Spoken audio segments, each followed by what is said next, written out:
देव जय भीम। मैं राम चाहल हर वीरवार की तरह इस बार भी तुहाडे लई प्रोग्राम लैके आया पक्ष दे मसले, जिस विच असी डिस्कस करते हैं बहुत सारिया समस्यावां, चाहे भारत दे विच होण जां भारत तो बाहर रहिंदे होर पंजाबियां दियां जां किसे नाल भी संबंधित उन्हां दा जिक्र हुंदा। इत्थे प्यारे दर्शकों दस दईए कि भावें पक्ष दे मसले सी, ये प्रोग्राम जिहड़ा एक राजनीतिक जां न्यूज़ नाल संबंधित जां किसे होर तरह दीयां पक्ष दियां होईयां गल्लां दे नाल तुहानूं रूबरू कराईदा।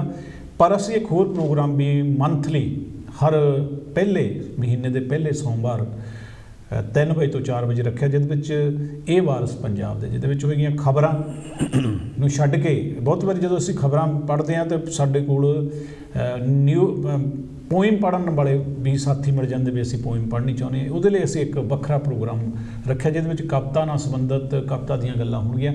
सो तुसीं उत्थे भी अपनी हाज़री लवाया करो। जो भी तुहाडे मन दे अंदर दिल दे बलबले आ तुसीं अपने साडे नाल शेयर करिया करो। प्रोग्राम ये वारस पंजाब दे मंडे नूं 3 तो 4 बजे तक। प्यारे दर्शकों अज मेरे नाल हर तरह की जिवें पहला भी साडे ये मेहमान हुंदे ने, अज भी ने भगवंत जी जय गुरुदेव जय भीम जी और कुलवंत जी जय गुरुदेव जय भीम जी। सारी मैनेजमेंट नूं साडे वल्लों नवें साल जिहड़ा लंघ गया बधाइयां मुबारकां। सो होपफुली सारे ठीक होणगे आपो अपने घरां दे विच। थैंक यू जी। जिवें असीं पिछली बार जिक्र किया सी कि नवां साल सब लई मुबारक होवे, होना चाहिए, सब दा हक आ, पर अमेरिका दे ये काम सूत नहीं आया। अमेरिका दे विच चढ़दे साल दे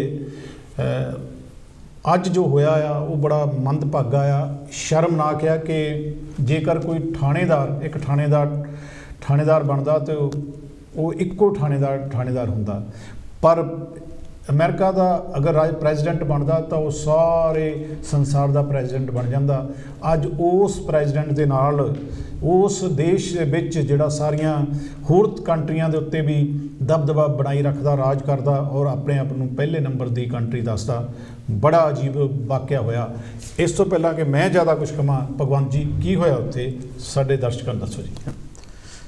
चाहल साहब जी, खबर यह है कि अमेरिका ने अमेरिका नूं इन्वेड कर दिता जी। अमेरिका ने अमेरिका ते हमला बोल दिता जी। वो अमेरिका जिहदे विच 4 बंदियां दी मौत हो गई है।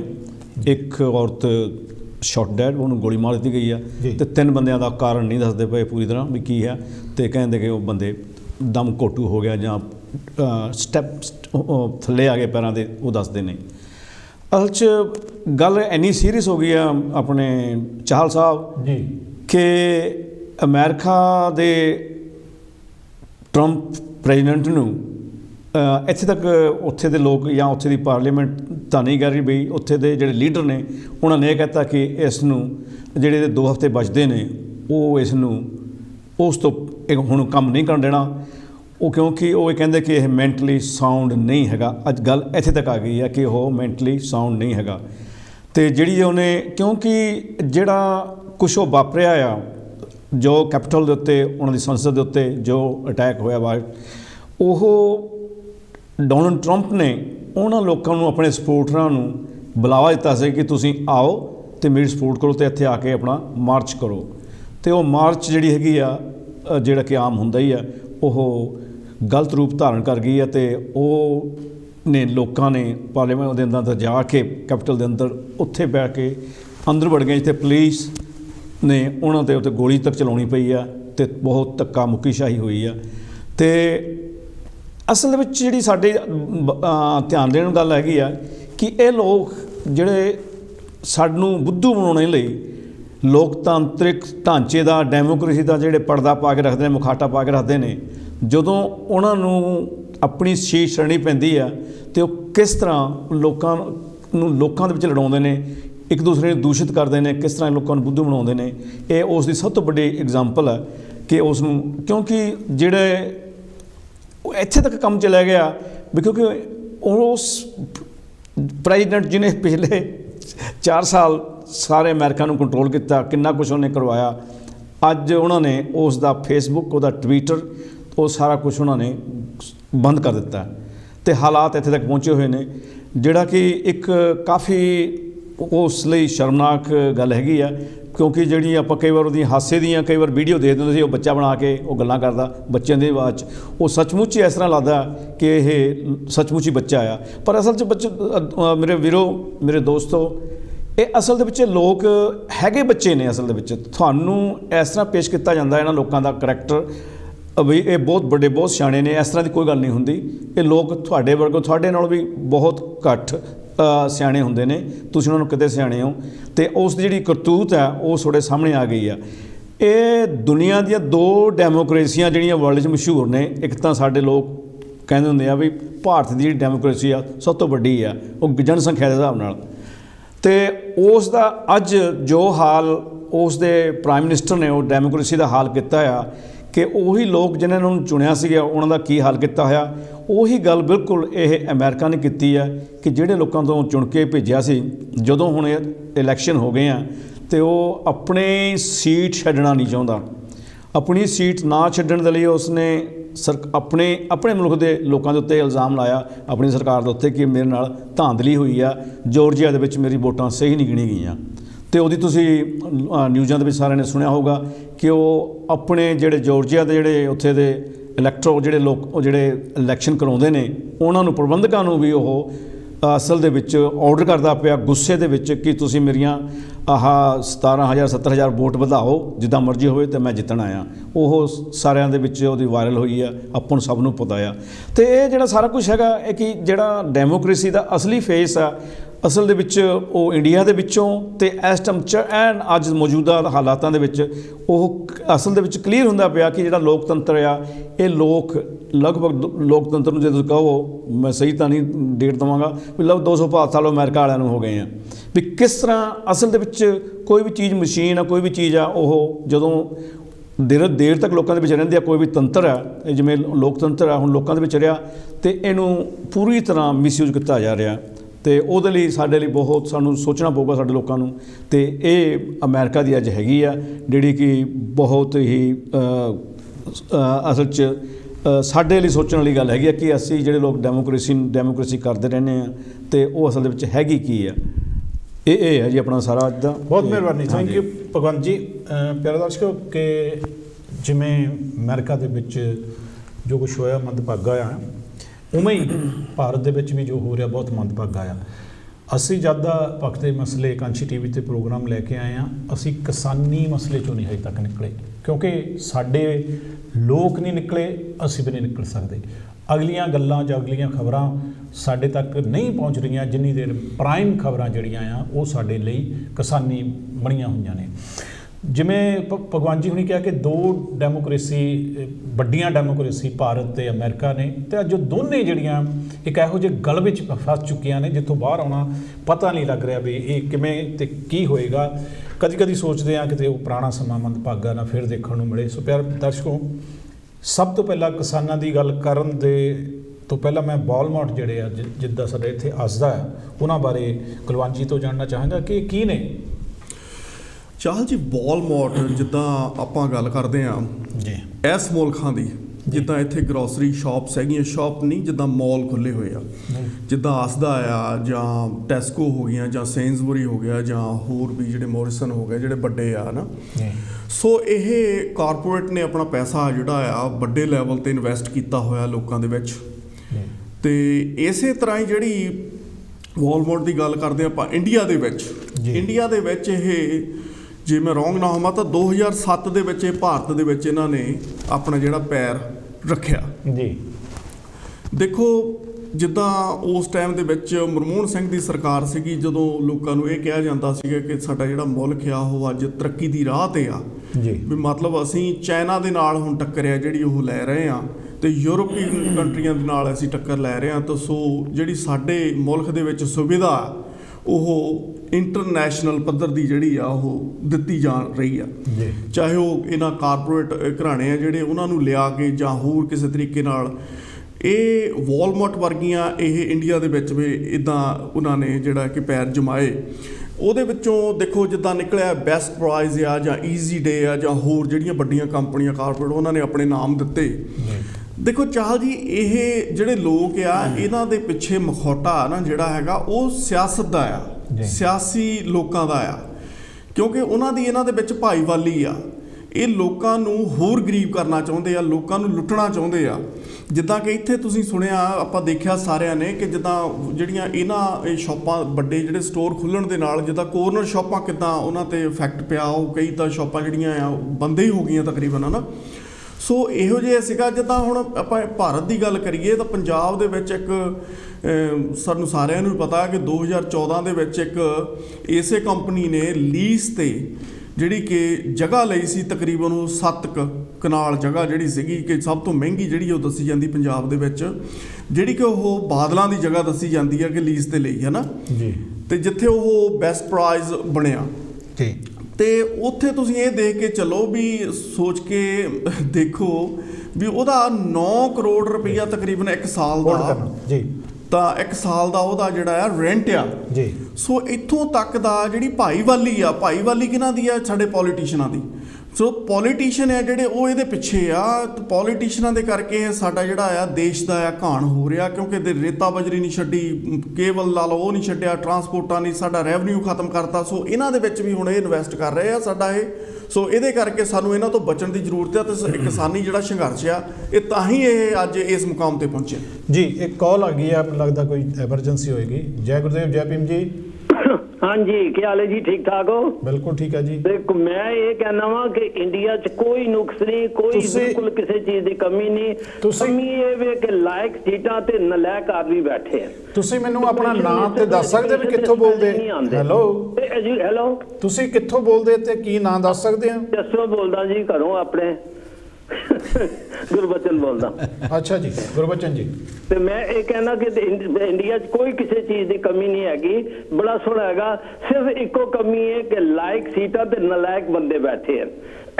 ਹੁਣ ਐਜੂਕੇਸ਼ਨ ਮਿਨਿਸਟਰ ਹੋਵੇ, ਉਹਨੂੰ ਕੋਈ ਘੱਟੋ ਘੱਟ ਸਰਟੀਫਿਕੇਟ ਤੇ ਹੋਵੇ ਨਾ, ਡਿਗਰੀ ਜਾਂ ਕੋਈ ਦਾ, ਉਹ ਐਜੂਕੇਸ਼ਨ ਮਿਨਿਸਟਰ ਬਣੇ ਆ। ਇਸ ਤਰ੍ਹਾਂ ਹੈਲਥ ਮਿਨਿਸਟਰ, ਹੈਲਥ ਬਾਰੇ ਕੁਝ ਪਤਾ ਨਹੀਂ ਹੈਗਾ। ਇਰੀਗੇਸ਼ਨ ਮਿਨਿਸਟਰ ਹੈ, ਉਹਨੂੰ ਕੋਈ ਪਤਾ ਨਹੀਂ ਕਿ ਖੇਤੀਬਾੜੀ ਕਿਸ ਤਰ੍ਹਾਂ ਉਗਦੀ ਹੈ, ਕਦੋਂ ਉਗਦੀ ਹੈ, ਕਿਸ ਤਰ੍ਹਾਂ ਪਾਣੀ ਦੇਣਾ, ਕਿਸ ਤਰ੍ਹਾਂ ਹੱਲ ਕਰਨਾ, ਕੀ ਉਹਦੀ ਮੁਸ਼ਕਲਾਂ ਹੋਣੀਆਂ। ਅਗਰ ਉਹ ਪ੍ਰੋਪਰ ਬੰਦਾ ਉਸ ਐਜੂਕੇਸ਼ਨ ਦੇ ਮੁਤਾਬਕ ਉਠਾਇਆ ਜਾਏ, ਅੱਧੀ ਪ੍ਰੋਬਲਮ ਹੱਲ ਹੋ ਜਾਂਦੀ ਹੈ। ਦੂਜਾ, ਅੰਬਾਨੀ ਦੀ ਗੱਲ ਮੈਂ ਕਰਦਾ।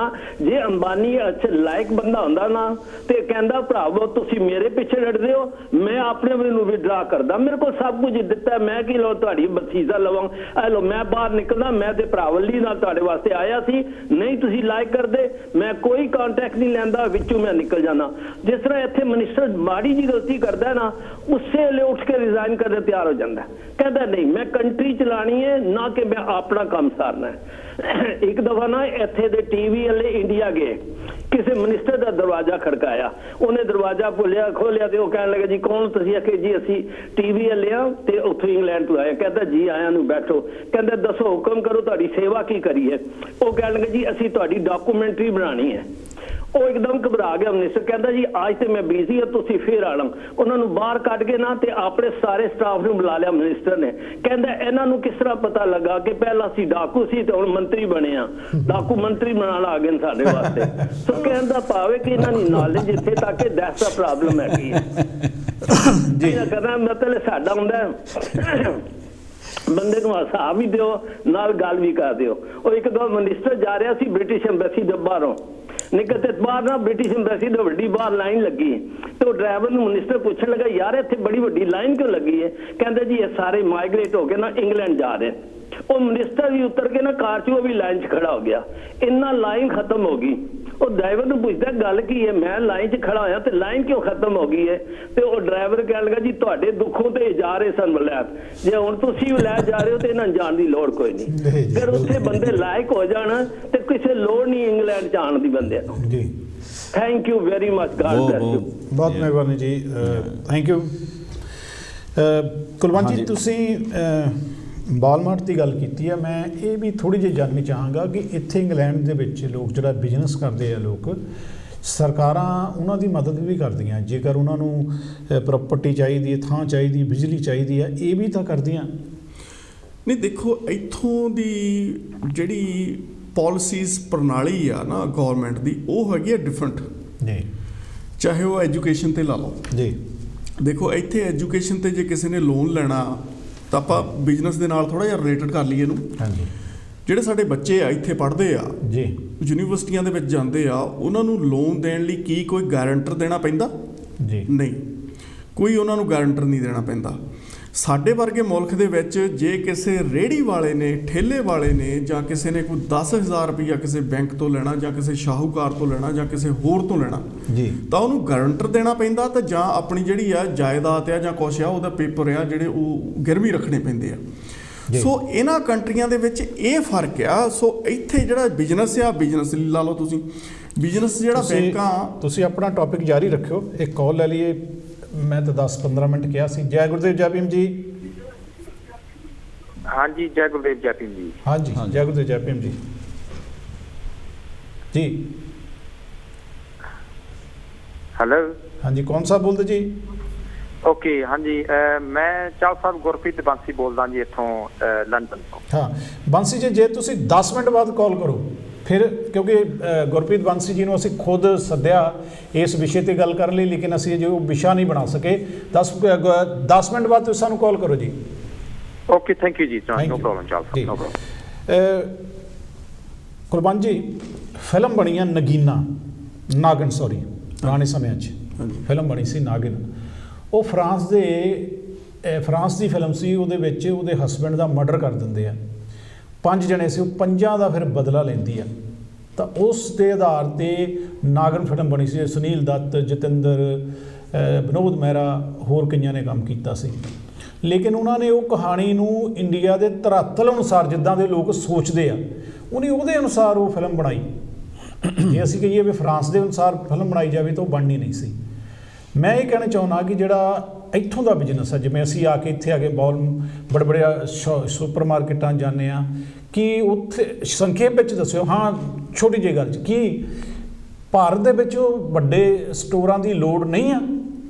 ਹਾਂ, ਬਹੁਤ ਵਧੀਆ ਕੁਐਸਚਨ ਹੈ। ਦੇਖੋ ਚਾਹਲ ਜੀ, ਸਾਡੀ ਜਿਹੜੀ ਕਮਿਊਨਿਟੀ ਆ ਪੂਰੇ ਭਾਰਤ ਦੀ, ਚਾਹੇ ਉਹਦੇ ਨਾਲ ਜਿਹੜੇ ਬਾਕੀ ਵੀ ਕੰਟਰੀਆਂ, ਚਾਹੇ ਏਸ਼ੀਆ ਦੀਆਂ ਕੁਛ ਲਾ ਲਓ, ਤਾਂ ਪਰ ਆਪਾਂ ਕਲੀਅਰਲੀ ਕੁਇਕਲੀ ਕਰੀਏ, ਸਾਡਾ ਜਿਹੜੀ ਕਮਿਊਨਿਟੀ ਆ, ਕੀ ਉਹਨਾਂ ਕੋਲ ਬੇਸਿਕ ਜਿਹੜੀਆਂ ਉਹਨਾਂ ਦੀਆਂ ਜ਼ਰੂਰਤਾਂ ਪੂਰੀਆਂ ਹੋ ਗਈਆਂ?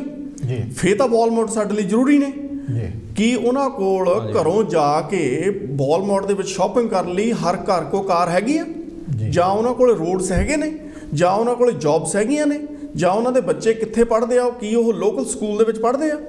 ਸੋ ਸਾਡੀਆਂ ਬਹੁਤ ਵੱਡੀਆਂ ਤੇ ਬਹੁਤ ਸਾਰੀਆਂ ਸਮੱਸਿਆਵਾਂ ਆ, ਜਿਹੜੀਆਂ ਕਿ ਦੇਖੋ ਪਿੰਡਾਂ ਦੇ ਵਿੱਚ ਫੇਰੀ ਵਾਲਾ ਆਉਂਦਾ ਸਬਜ਼ੀ ਵੇਚਣ, ਰਾਈਟ। ਹੁਣ ਫੇਰੀ ਵਾਲਾ ਸਬਜ਼ੀ ਜੇ ਗਾਜਰਾਂ ਦੀ ਲਾ ਲਓ ਸਬਜ਼ੀ ਆ, ਜਾਂ ਗਾਜਰਾਂ ਉਹ ਵੇਚਣ ਆਉਂਦਾ ਆ, ਜਾਂ ਹੋਰ ਵੀ ਉਹਨਾਂ ਰਿਲੇਟਡ ਜਿਹੜੀਆਂ ਵੀ ਸਬਜ਼ੀਆਂ ਆ, ਉਹ ਤਾਂ 10 ਰੁਪਏ ਕਿਲੋ ਦਊਗਾ, ਤੇ ਵਾਲਮਾਰਟ ਦੇ ਵਿੱਚ ਉਹੀ ਵਿਕੂਗੀ ਉਹ 150 ਰੁਪਏ ਕਿਲੋ ਜਾਂ 200 ਰੁਪਏ ਕਿਲੋ। ਸੋ ਸਾਡਾ ਜਿਹੜਾ ਆਵਾਮ ਆ, ਉਹ ਵਾਲਮਾਰਟਾਂ ਜਾਂ ਵੱਡੀਆਂ ਜਿਹੜੀਆਂ ਕੰਪਨੀਆਂ ਤੋਂ ਖਰੀਦਣ ਦੇ ਯੋਗ ਹਜੇ ਹੋਇਆ ਹੀ ਨਹੀਂ, ਕਿਉਂਕਿ ਉਹਨਾਂ ਦੀ ਜਿਹੜੀ ਵੇਜਿਸ ਆ, ਜਿਹੜੀਆਂ ਉਹਨਾਂ ਦੀਆਂ ਉਹਨਾਂ ਦਾ ਪੈਸਾ, ਉਹਨਾਂ ਦੀ ਕਮਾਈ ਆ, ਉਸ ਪੱਧਰ ਤੱਕ ਨਹੀਂ ਗਈ। ਤੁਸੀਂ ਇਹ ਕਹਿਣਾ ਚਾਹੁੰਦੇ ਕਿ ਪੰਜਾਬ ਜਾਂ ਭਾਰਤ ਦੇ ਲੋਕਾਂ ਨੇ ਹਜੇ ਉਸ ਲੈਵਲ ਦੀ ਤਰੱਕੀ ਨਹੀਂ ਕੀਤੀ ਜੋ ਇਸ ਲੈਵਲ ਦੀ ਇਸ ਸੱਭਿਅਤਾ ਨੇ ਕੀਤੀ ਆ। ਮੋਦੀ ਤੇ ਇੱਕ ਕਿਤਾਬ ਦੀ ਕਹਾਣੀ ਆ ਰਹੀ, ਉਦੋਂ ਬਾਅਦ ਅਸੀਂ ਕਿਸਾਨਾਂ ਨਾਲ ਜੁੜਨਾ, ਉਦੋਂ ਬਾਅਦ ਅਸੀਂ ਗੁਰਪ੍ਰੀਤ ਜੀ ਬਾਂਸੀ ਜੀ ਦੀ ਕਾਲ ਲੈਣੀ ਆ। ਮੋਦੀ ਤੇ ਕੋਈ ਕਿਤਾਬ ਵੀ ਲਿਖੀ ਗਈ ਹੈ? ਬਿਲਕੁਲ ਜੀ। ਚਾਹਲ ਜੀ, ਇਹ ਦੱਸਦੇ ਆ ਵੀ ਮੋਦੀ ਨੇ ਕਹਿੰਦੇ ਵੀ ਬੁੱਕ ਲਿਖੀ ਹੈ ਇੱਕ ਜੀ, ਤੇ ਉਹਦੀ ਡਿਗਰੀ ਦਾ ਤਾਂ ਹਜੇ ਵੈਸੇ ਪਤਾ ਨਹੀਂ ਚੱਲਿਆ ਹੈਗਾ ਵੀ ਡਿਗਰੀ ਉਹਨਾਂ ਨੇ ਕਿੱਥੋਂ ਲਈ ਆ ਤੇ ਕਿਹੜੀ ਲਈ ਆ ਜੀ। ਤੇ ਇਹ ਇੱਕ ਭਾਰਤ ਦਾ ਦੂਜਾ ਕੁਲਵੰਤ ਜੀ, ਮੈਨੂੰ ਲੱਗਦਾ ਸ਼ਾਇਦ ਕਿਤਾਬ ਇਹ ਗੱਲ ਤੇ ਹੋਵੇ ਵੀ ਤੁਸੀਂ ਆਪਣੇ MA ਕਰਨ ਤੋਂ ਬਾਅਦ 'ਚ BA ਕਿੱਦਾਂ ਕਰਦੇ ਹੋ? ਹਾਂਜੀ। ਦੇਖੋ ਭਗਵਾਨ ਸਿੰਘ ਜੀ, ਉਹਨਾਂ ਨੇ ਦੇਖੋ ਬਹੁਤ ਵਧੀਆ ਗੱਲ ਹੈ ਇਹ, ਥੋੜੀ ਤੁਸੀਂ ਯਾਦ ਦਵਾਇਆ ਜਿਹੜਾ ਵੀ ਪਹਿਲਾਂ ਕਹਿੰਦੇ ਵੀ ਉਹ ਇੱਕੋ ਹੀ ਦੇਸ਼ ਦਾ ਸਾਡਾ ਇਹ ਪ੍ਰਧਾਨ ਮੰਤਰੀ ਇੱਦਾਂ ਦਾ ਆਇਆ ਵੀ ਜਿਹਨੇ ਪਹਿਲਾਂ MA ਕੀਤੀ ਆ ਤੇ ਫਿਰ ਬਾਅਦ 'ਚ BA ਕੀਤੀ ਆ। ਸੋ ਇਹ ਸਾਡੇ ਲਈ ਇੱਕ ਨਵੀਂ ਨਿਊਜ਼ ਆ। ਸੋ ਜਿਹੜੀ ਬੁੱਕ ਦੀ ਗੱਲ ਆ, ਬੁੱਕ ਦੇ ਵਿੱਚ ਉਹ ਆਪਣੇ 'ਚ ਕੀ ਲਿਖਦੇ ਆ, ਉਹਦੇ ਪਿੱਛੇ ਜਿਹੜਾ ਛੜਯੰਤਰ ਆ ਉਹ ਹੈਗਾ ਮਨੁਸਮ੍ਰਿਤੀ ਦਾ। ਵੀ ਉਹਨਾਂ ਨੇ ਇਹ ਲਿਖਾਈ ਆ, ਕਿਸੇ ਤੋਂ ਲਿਖਾਈ ਆ, ਜਾਂ ਉਹਨੇ ਆਪ ਲਿਖੀ ਆ, ਜਾਂ ਕਿਸੇ ਕੋਈ ਨਾ ਕੋਈ ਹੈਗਾ ਉਹਦੇ ਵਿੱਚ। ਉਹਦੇ ਦੇਖੋ ਉਹਦੇ ਵਿੱਚ ਬੁੱਕ 'ਚ ਕੀ ਲਿਖਦਾ ਉਹ, ਵੀ ਜਿਹੜਾ ਆਦਮੀ, ਜੇ ਕੋਈ ਵੀ ਮਨੁੱਖ ਜਾਂ ਕੋਈ ਇਸਤਰੀ ਜਿਹੜਾ ਕਚਰੇ ਦਾ ਕੰਮ ਕਰਦਾ ਜੀ, ਜਿਹੜੇ ਗੰਦੇ ਮੰਦੇ ਕੰਮ ਆ, ਜਿਹੜੇ ਵੀ ਗਟਰ ਸਾਫ਼ ਕਰਨੇ ਆ ਜਾਂ ਹੋਰ ਕੋਈ ਕਚਰਾ ਸਾਫ਼ ਕਰਨਾ ਆ, ਸੜਕਾਂ ਸਾਫ਼ ਕਰਨੀਆਂ ਆ, ਜਾਣੀ ਕਿ ਜਿਹੜਾ ਉਹ ਸਾਫ਼ ਕਰਦਾ ਆ, ਉਹਨੂੰ ਅਧਿਆਤਮਿਕ ਸ਼ਾਂਤੀ ਮਿਲਦੀ ਆ। ਦੇਖੋ ਜਾਣੀ ਕਿ ਬੁੱਧੂ ਬਣਾ ਕੇ, ਮੂਰਖ ਬਣਾ ਕੇ ਲੋਕਾਂ ਨੂੰ ਜਾਣੀ ਕਿ ਇਹ ਦੱਸਣ ਦੀ ਕੋਸ਼ਿਸ਼ ਕਰਦੇ ਆ ਵੀ ਤੁਸੀਂ ਇਹਨਾਂ ਵਹਿਮਾਂ ਭਰਮਾਂ ਦੇ ਵਿੱਚ ਸਾਰੀ ਉਮਰ ਹੀ ਪਏ ਰਹੋ, ਕਦੀ ਨਿਕਲਿਓ ਨਾ ਜੀ। ਜਦ ਕਿ ਗੱਲ ਤਾਂ ਐਜੂਕੇਸ਼ਨ ਦੀ ਹੋਣੀ ਚਾਹੀਦੀ ਹੈ ਨਾ। ਜਿਹੜੀ ਇੱਥੇ ਫਿਰ ਉਹ ਜਿਹੜੀ ਗੱਲ ਜੁੜਦੀ ਆ ਉਹ ਇਹ ਆ ਵੀ ਮਨੂ ਸਿਮਰਤੀ ਇਹ ਕਹਿ ਰਹੀ ਆ ਵੀ ਫੇਰ ਤਾਂ ਦੇਖੋ ਮੰਦਿਰ ਬਣਾਉਣ ਦੀ ਕੀ ਲੋੜ ਸੀਗੀ ਇਹਨਾਂ ਨੂੰ, ਜਿਹੜਾ ਹੁਣ ਪਹਿਲਾਂ ਹੁਣੇ ਹੀ ਮੰਦਿਰ ਦੀ ਉਸਾਰੀ ਲਈ ਉਹਨਾਂ ਨੇ ਜਿਹੜਾ ਇਹ ਉਹਦਾ ਨੀਂਹ ਪੱਥਰ ਰੱਖਿਆ ਦੇਖੋ। ਤੇ ਨਾਲ ਹੀ ਹੁਣੇ ਨਾਲ ਆਪਾਂ ਗੱਲ ਕਰੀਏ ਵੀ ਉਹ ਮਸਜਿਦ ਦੇ ਵਿੱਚ ਵੀ ਜਾ ਕੇ ਆਏ ਆ। ਸੋ ਦੇਖੋ ਇੱਕ ਪਾਸੇ ਉਹ ਮੰਦਿਰ ਵੀ ਜਾਂਦੇ ਨੇ, ਮਸਜਿਦ ਵੀ ਜਾਂਦੇ ਨੇ, ਗੁਰਦੁਆਰੇ ਵੀ ਜਾਂਦੇ ਨੇ, ਤਾਂ ਦੂਸਰਿਆਂ ਨੂੰ ਇਹ ਕਹਿ ਰਿਹਾ ਕਿ ਤੁਹਾਨੂੰ ਆ ਜਿਹੜੀ ਸ਼ਾਂਤੀ ਆ, ਅਧਿਆਤਮਿਕ ਸ਼ਾਂਤੀ ਆ, ਉਹ ਕਚਰੇ ਸਾਫ਼ ਕਰਕੇ ਮਿਲਣੀ ਆ। ਸੋ ਇਹ ਕਿਤੇ ਗੱਲ ਇਹ ਬਣਦੀ ਨਹੀਂ। ਬਾਕੀ ਸਾਰੀ ਦੁਨੀਆ ਵਿੱਚ ਤੇ ਇਨਸਾਨ ਜੰਮਦੇ ਨੇ, ਭਾਰਤ ਵਿੱਚ ਸਿੱਖ, ਈਸਾਈ, ਹਿੰਦੂ, ਮੁਸਲਮਾਨ ਜੰਮਦੇ ਨੇ। ਸੋ ਇਹ ਬੜਾ ਵੱਡਾ ਸਬਜੈਕਟ ਹੈਗਾ ਜਿਹੜਾ ਸਹਿਜੇ ਕੀਤੇ ਅਸੀਂ ਵੀ ਇਹ ਸੋਲਵ ਨਹੀਂ ਕਰ ਸਕਾਂਗੇ। ਕਿਸਾਨੀ ਜਿਹੜਾ ਮਸਲਾ ਆ ਉਹਦੇ 'ਤੇ ਅੱਜ ਆਪਾਂ ਗੱਲ ਕਰਾਂਗੇ। ਇਸ ਸਵਾਲ ਤੋਂ ਬਾਅਦ ਅਸੀਂ ਗੁਰਪ੍ਰੀਤ ਬੰਸੀ ਜੀ ਨੂੰ ਹਰ ਵੀਕ ਅਸੀਂ ਉਹਨਾਂ ਨੂੰ ਆਵਾਜ਼ ਮਾਰਿਆ ਕਰਾਂਗੇ ਕਿ ਉਹ ਸਾਨੂੰ ਵੀ ਥੋੜ੍ਹਾ ਜਿਹਾ ਸੌਖਾ ਕਰਿਆ ਕਰਨ ਉਹਨਾਂ ਦੀ, ਕਿਉਂਕਿ ਉਹ ਐਡੀ ਦੂਰੋਂ ਨਿਊਹੈਮ ਤੋਂ ਉਹਨਾਂ ਕੋਲ ਇੱਥੇ ਤੱਕ ਪਹੁੰਚਣਾ ਔਖਾ, ਔਰ ਉਹਨਾਂ ਦੇ ਵਿਚਾਰ ਬਹੁਤ ਵਧੀਆ ਹੁੰਦੇ, ਉਹ ਦਰਸ਼ਕਾਂ ਤੱਕ ਦੇਣੇ ਬੜੇ ਜ਼ਰੂਰੀ ਹੁੰਦੇ ਆ। ਕਿਸਾਨੀ ਜਿਹੜਾ ਘੋਲ ਹੈ ਇਸ ਵੇਲੇ ਭਾਰਤ ਦੇ ਵਿੱਚ ਜਾ ਰਿਹਾ, ਇੱਦਾਂ ਲੱਗਦਾ ਕਿ ਨਵੀਂ ਆਜ਼ਾਦੀ ਦਾ ਬਿਗਲ ਹੋਏਗਾ। ਜੇ ਨਵੀਂ ਆਜ਼ਾਦੀ ਦਾ ਬਿਗਲ ਹੋਏਗਾ ਤਾਂ ਕਦੇ ਜਿਹੜਾ ਸਾਡਾ ਸਵਾਲ ਕੁਲਵੰਤ ਜੀ ਤੋਂ ਬਾਅਦ ਗੁਰਪ੍ਰੀਤ ਜੀ ਨੂੰ ਹੋਏਗਾ ਕਿ ਕੀ ਇਹ ਜੋ ਨਵੀਂ ਆਜ਼ਾਦੀ ਦਾ ਬਿਗਲ ਵੱਜਦਾ ਜਾ ਰਿਹਾ ਮਹਿਸੂਸ ਹੁੰਦਾ, ਤਾਂ ਕੀ ਜਿਹੜੇ ਉੱਥੇ ਦੇ ਲੋਕ ਆ ਉਹਨਾਂ ਨੂੰ ਇਹ ਹੁਣ ਸਮਝ ਨਹੀਂ ਲੈਣਾ ਚਾਹੀਦਾ ਕਿ ਮਨੂਵਾਦੀ ਸੋਚ ਦਾ, ਮਨੂਵਾਦੀ ਲੋਕਾਂ ਦਾ ਜਾਂ ਮਨੂਵਾਦੀ ਕਿਤਾਬ ਦਾ ਦੁਖੀ ਹੋਏ ਲੋਕ, ਜਿਹੜੇ ਵੀ ਉਤੋਂ ਸਤਾਏ ਹੋਏ ਲੋਕ, ਉਹ ਇਕੱਠੇ ਹੋ ਕੇ ਇੱਕ ਡਾਕਟਰ ਅੰਬੇਡਕਰ ਜਿਹੜੀ ਵਿਚਾਰਵਾਦੀ ਧਾਰਾ ਆ ਉਹਦੇ ਨਾਲ ਜੁੜਨ ਦਾ ਸਮਾਂ ਨਹੀਂ ਆ ਗਿਆ ਲੱਗਦਾ। ਸਾਰਿਆਂ ਨੂੰ ਇਕੱਠੇ ਹੋ ਕੇ ਆਪੋ ਆਪਣੇ ਥਾਂ 'ਤੇ ਇੱਕ ਜਗ੍ਹਾ ਇਕੱਠੇ ਹੋ ਕੇ। ਸੋ ਇਹ ਸਵਾਲ ਸਾਡਾ ਗੁਰਪ੍ਰੀਤ ਜੀ ਨੂੰ, ਤੁਹਾਨੂੰ ਸਵਾਲ ਇਹ ਆ ਕਿ ਕੀ ਜਿਹੜਾ ਨਵੀਂ ਆਜ਼ਾਦੀ ਦਾ ਬਿਗਲ ਆ? ਹਾਂਜੀ ਚੱਲ ਜੀ, ਇਹ ਬਹੁਤ ਵਧੀਆ ਕੁਐਸਚਨ ਆ ਤੁਹਾਡਾ। ਜਿਹੜਾ ਨਵੀਂ ਆਜ਼ਾਦੀ ਦੀ ਗੱਲ ਆਪਾਂ ਗੱਲ ਕਰਦੇ ਹਾਂ ਜੀ, ਦੇਖੋ ਅੱਜ ਲੋਕ ਆਪਣੇ ਘਰਾਂ ਦੇ ਵਿੱਚੋਂ ਬਾਹਰ ਨਿਕਲ ਕੇ ਨਾ ਕੀ ਅੱਜ ਉਹਨਾਂ ਨੇ ਮੌਖਿਆ ਜਿਹੜੇ ਅੱਜ ਮੂੰਹ ਆ ਜਿਹੜਾ ਨਾ ਲਾਲ ਕਿਲੇ ਵੱਲ ਨੂੰ ਕਰ ਲਿਆ, ਜਿੱਥੋਂ ਇਹ ਫਰਮਾਨ ਜਾਰੀ ਹੁੰਦੇ ਆ ਲੋਕਾਂ ਦੇ, ਲੋਕਾਂ ਨੂੰ ਵਹਿਮਾਂ ਭਰਮਾਂ ਦੇ ਵਿੱਚ ਪਾਉਣ ਲਈ, ਲੋਕਾਂ ਨੂੰ ਸਿਰਫ ਇਹੀ ਦੱਸਣ ਲਈ ਕਿ ਤੁਸੀਂ ਸਿਰਫ ਕੰਮ ਕਰਕੇ ਖਾਣਾ, ਬਸ ਇੱਥੋਂ ਤੱਕ ਹੀ ਸੀਮਤ ਰਹਿਣਾ। ਦੇਖੋ ਅੱਜ ਲੋਕ ਉਹ ਉੱਠ ਖੜੇ ਹੋਏ ਆ। ਅੱਜ ਉਹਨਾਂ ਨੇ ਮੋਦੀ ਦੀਆਂ ਅੱਖਾਂ ਦੇ ਵਿੱਚ ਅੱਖ ਪਾ ਕੇ ਨਾ ਉਹਦੇ ਵੱਲ ਨੂੰ ਮੂੰਹ ਕਰਕੇ ਇਹ ਉਹ ਤੋਂ ਪੁੱਛਣ ਦੀ ਕੋਸ਼ਿਸ਼ ਕੀਤੀ ਆ ਵੀ ਸਾਡੇ ਜਿਹੜੇ ਆ ਹੱਕ ਆ ਉਹ ਕਿੱਥੇ ਗਏ ਆ। ਸਾਨੂੰ 70-75 ਸਾਲ ਹੋ ਗਏ ਆ ਆਜ਼ਾਦ ਹੋਇਆਂ ਨੂੰ। ਕੀ ਅਸੀਂ ਪਹਿਲਾਂ ਇਹੀ ਕੁਛ ਕਰਦੇ ਰਹੇ? ਉਸ ਤੋਂ ਬਾਅਦ ਗੋਰਿਆਂ ਦੀ ਗੁਲਾਮੀ ਕੀਤੀ, ਉਸ ਤੋਂ ਬਾਅਦ ਸਾਡੇ ਤੇ ਕਾਲੇ ਗੋਰੇ ਤੁਸੀਂ ਬਿਰਾਜਮਾਨ ਹੋ ਗਏ। ਕੀ ਸਾਡੇ ਜਿਹੜੇ ਹੱਕ ਆ ਉਹ ਕਿੱਥੇ ਚਲੇ ਗਏ? ਸਾਡੇ ਏਰੀਏ ਦੇ ਸਾਡੇ ਬੱਚਿਆਂ ਲਈ ਸਕੂਲ ਕਿੱਥੇ ਚਲੇ ਗਏ? ਸਾਡੀਆਂ ਸੜਕਾਂ ਕਿਉਂ ਟੁੱਟੀਆਂ? ਸਾਡੇ ਲੋਕਾਂ ਕੋਲ ਰੁਜ਼ਗਾਰ ਕਿਉਂ ਨਹੀਂ ਹੈਗਾ? ਸਾਡੀਆਂ ਨੌਕਰੀਆਂ ਕਿੱਥੇ ਗਈਆਂ? ਦੇਖੋ ਜੇ ਡਾਲਰ ਦੀ ਅੱਜ ਕੀਮਤ ਵਧੀ ਆ, ਡਾਲਰ ਦੀ ਕੀਮਤ ਰੁਪਈਏ ਦੇ ਬਰਾਬਰ ਕਿਉਂ ਨਹੀਂ? ਡਾਲਰ ਅੱਜ ਕਿਉਂ ਜ਼ਿਆਦਾ ਰੇਟ ਦੇ ਵਿੱਚ ਆ, 50 ਰੁਪਈਏ ਦਾ ਜਾਂ 70 ਰੁਪਈਏ ਦਾ ਆ? ਦੇਖੋ ਸਾਡੇ ਲੋਕਾਂ ਨੂੰ ਬਾਹਰ ਕੰਮ ਕਰਨ ਜਾਣਾ ਪੈ ਰਿਹਾ, ਕੈਨੇਡਾ, ਅਮਰੀਕਾ, ਇੰਗਲੈਂਡ ਦੇ ਵਿੱਚ ਜਾਣਾ ਪੈ ਰਿਹਾ ਜਾਂ ਹੋਰਾਂ ਕੰਟਰੀਆਂ ਦੇ ਵਿੱਚ ਜਾਣਾ ਪੈ ਰਿਹਾ। ਅਸੀਂ ਇੱਥੇ ਕਿਉਂ ਨਹੀਂ ਕਮਾਈ ਕਰ ਸਕੇ? ਦੇਖੋ ਜਦੋਂ ਅੱਖਾਂ 'ਚ ਅੱਖਾਂ ਪਾ ਕੇ ਜਦੋਂ ਗੱਲ ਕਰਨ ਦੀ ਹਿੰਮਤ ਅੱਜ ਆ ਗਈ ਆ ਨਾ ਲੋਕਾਂ ਦੀ, ਤਾਂ ਅੱਜ ਉਹ ਦਿੱਲੀ ਦੀਆਂ ਬਰੂਹਾਂ 'ਤੇ ਖੜੇ ਹੋ ਗਏ ਆ।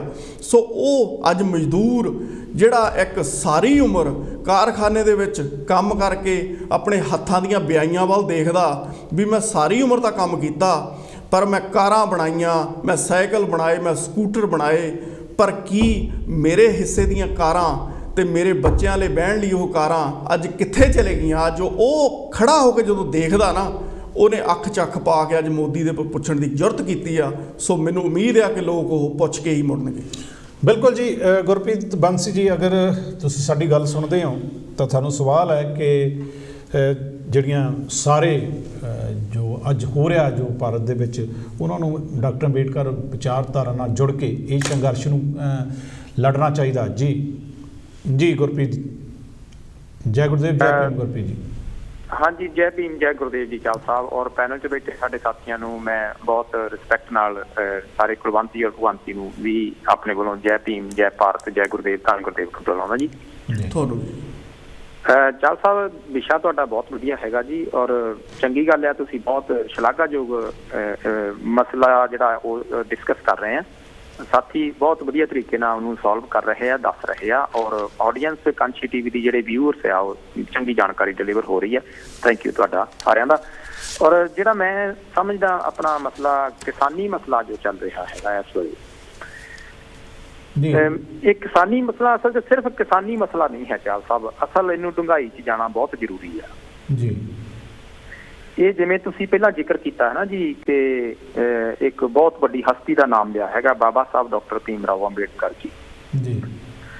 ਉਹਨਾਂ ਦਾ ਜ਼ਿਕਰ ਤੁਸੀਂ ਕੀਤਾ ਹੈ, ਨਾਂ ਲਿਆ ਹੈਗਾ। ਔਰ ਇਹ ਜਿਹੜਾ ਕਿਸਾਨੀ ਅੰਦੋਲਨ ਹੈ ਇਹਦੇ ਬਾਰੇ ਡਾਕਟਰ ਅੰਬੇਡਕਰ ਸਾਹਿਬ ਆਪਣੀ ਦੂਰਦਰਸ਼ਤਾ ਦੇ ਨਾਲ ਆਲਰੇਡੀ ਬਿਆਨ ਕਰ ਚੁੱਕੇ ਆਪਣੀ ਕਿਤਾਬਾਂ ਦੇ ਵਿੱਚ, ਜਿਹੜੀ ਉਹਨਾਂ ਦੀਆਂ ਹੱਥ ਲਿਖਤਾਂ ਹਨ। ਇਹ ਉਹ ਸਾਰਾ ਕੁਝ ਦੱਸ ਚੁੱਕੇ ਆ ਕਿ ਜਿਹੜਾ ਇਹ ਦੇਸ਼ ਹੈ, ਜਦੋਂ ਹੀ ਇਹ ਦੇਸ਼ ਦੇ ਵਿੱਚ ਕੋਈ ਤਾਨਾਸ਼ਾਹੀ ਪਣਪੇਗੀ ਤਾਂ ਇਹ ਦੇਸ਼ ਘੱਟ ਗਿਣਤੀਆਂ ਵਰਸਸ ਮਨੂਵਾਦ ਜੰਗ ਛਿੜੇਗੀ। ਅਸਲ ਇਹ ਕਿਸਾਨੀ ਮਸਲਾ ਨਹੀਂ ਹੈ, ਇਹਦੇ ਪਿੱਛੇ ਮਨੂਵਾਦ ਵਰਸਸ ਘੱਟ ਗਿਣਤੀਆਂ ਮਾਈਨੋਰਿਟੀਜ਼ ਜਿਨ੍ਹਾਂ ਨੂੰ ਇਹਨਾਂ ਨੇ ਬਣਾ ਕੇ ਰੱਖ ਦਿੱਤਾ, ਉਹਦੇ 'ਚ ਚਾਹੇ ਉਹ ਹਿੰਦੂ ਮੁਸਲਿਮ ਕਮਿਊਨਿਟੀ ਹੋਵੇ, ਉਹ ਚਾਹੇ ਬੁੱਧਿਸਟ ਕਮਿਊਨਿਟੀ ਹੋਵੇ, ਚਾਹੇ ਉਹ ਜੈਨੀ ਭਾਈਚਾਰਾ ਹੋਵੇ, ਪਾਰਸੀ ਹੋਵੇ, ਸਿੱਖ ਕਮਿਊਨਿਟੀ ਹੋਵੇ, ਇਹ ਜਾਣੀ ਘੱਟ ਗਿਣਤੀਆਂ ਵਰਸਸ ਮਨੂਵਾਦ ਦੀ ਜੰਗ ਹੈ ਉਸ ਦੇਸ਼ ਦੇ ਵਿੱਚ।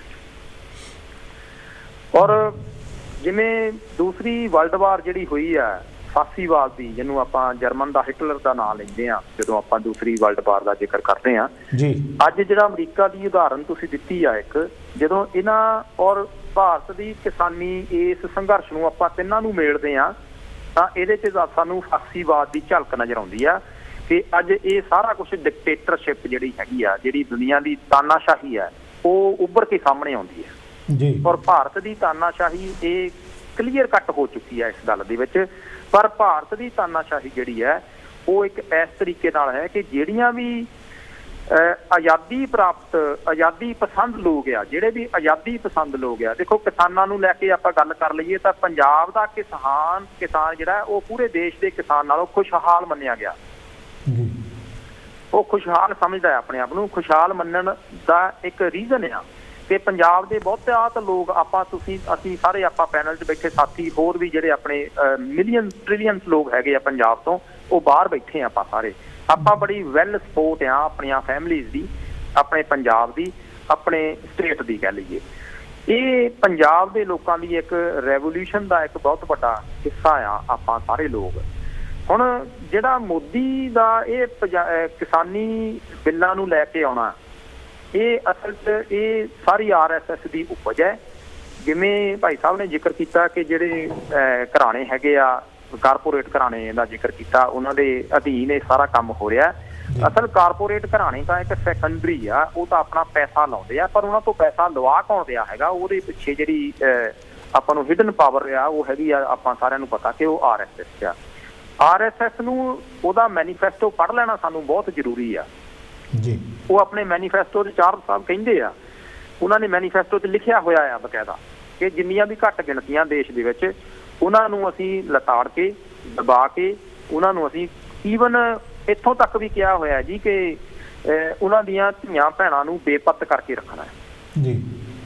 ਇੱਥੋਂ ਤੱਕ ਦਾ ਉਹਨੇ ਸ਼ਬਦ ਯੂਜ਼ ਕੀਤਾ ਹੋਇਆ। ਔਰ ਰੈਲੀ ਤੇ ਇਹ ਕਹਿ ਦੇਣਾ ਜ਼ਰੂਰੀ, ਦੱਸਣਾ ਜ਼ਰੂਰੀ ਹੈ ਕਿ ਹੁਣ ਤਾਜ਼ਾ ਘਟਨਾ ਬਦਾਊਂ ਦੇ ਵਿੱਚ UP 'ਚ ਵਾਪਰੀ ਹੈ 50 ਸਾਲ ਦੀ ਔਰਤ ਨਾਲ। ਆਪਾਂ ਸਾਰਿਆਂ ਨੂੰ ਪਤਾ ਕਿ ਉੱਥੇ 4 ਸਾਲ ਦੀ ਬੱਚੀ ਤੋਂ ਲੈ ਕੇ ਹੁਣ ਤਾਜ਼ਾ ਘਟਨਾ 50 ਸਾਲ ਦੀ ਔਰਤ ਨਾਲ ਵਾਪਰੀ ਹੈ। 4 ਸਾਲ ਦੀ ਬੱਚੀ ਤੋਂ ਲੈ ਕੇ 50 ਸਾਲ ਦੀ ਔਰਤ ਭੈਣ ਸਾਡੀ ਮਹਿਫੂਜ਼ ਨਹੀਂ ਹੈ ਜੀ।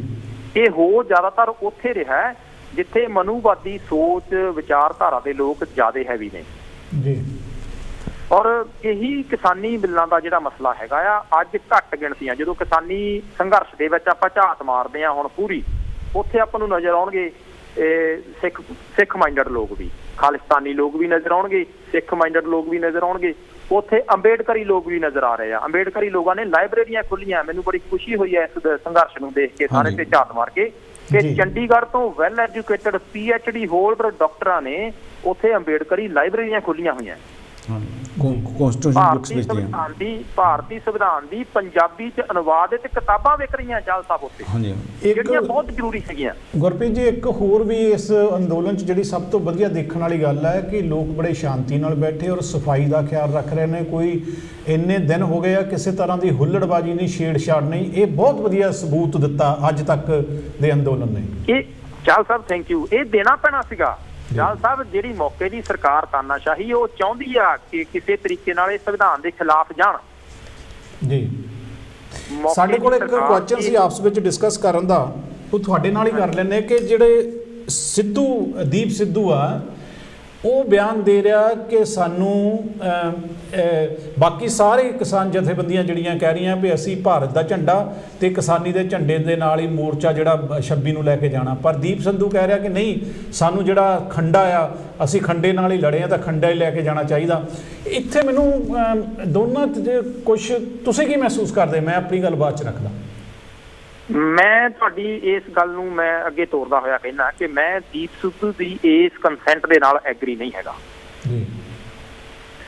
ਇਹ ਇੱਕ ਦੇਸ਼ ਵਿਆਪੀ ਅੰਦੋਲਨ ਛਿੜ ਰਿਹਾ ਹੈ। ਦੇਸ਼ ਵਿਆਪੀ ਅੰਦੋਲਨ ਦੇ ਵਿੱਚੋਂ ਇੱਕ ਬਹੁਤ ਵੱਡੀ ਉਪਜ ਪੈਦਾ ਹੋਣੀ ਹੈ। ਇਸ ਅੰਦੋਲਨ ਦੀ ਇੱਕ ਉਪਜ ਪੈਦਾ ਹੋਣੀ ਹੈ ਜਿਹਨੇ ਦੇਸ਼ ਨੂੰ ਆਉਣ ਵਾਲੇ ਸਮੇਂ ਦੇ ਵਿੱਚ ਦਿਸ਼ਾ ਨਿਰਦੇਸ਼ ਕਰਨਾ ਹੈਗਾ। ਔਰ ਜੇਕਰ ਆਪਾਂ ਸਿਰਫ ਖੰਡੇ ਦਾ ਪ੍ਰਚਾਰ ਪ੍ਰਸਾਰ ਕਰਨ ਲਈ ਉੱਥੇ ਗਏ ਆ ਤਾਂ ਉਹ ਇੱਕ ਵਿਸ਼ਾ ਹੋ ਰਿਹਾ। ਜੇ ਅਸੀਂ ਉਸ ਮਨੂਵਾਦੀ ਮੂਵਮੈਂਟ ਦੇ ਖਿਲਾਫ, ਉਸ ਦੇਸ਼ ਦੀਆਂ ਤਾਨਾਸ਼ਾਹੀ ਤਾਕਤਾਂ ਦੇ ਖਿਲਾਫ, ਉਸ ਦੇਸ਼ ਦੀ ਮਾੜੀ ਸੋਚ ਦੇ ਧਾਰਨੀ ਲੋਕਾਂ ਦੇ ਖਿਲਾਫ ਜੰਗ ਲੜਨ ਗਏ ਆ ਤਾਂ ਸਾਨੂੰ ਰਾਸ਼ਟਰੀ ਜਿਹੜਾ ਝੰਡਾ ਹੈਗਾ ਉਹ ਲੈ ਕੇ ਜੰਗ ਲੜਨੀ ਬਹੁਤ ਜ਼ਰੂਰੀ ਆ।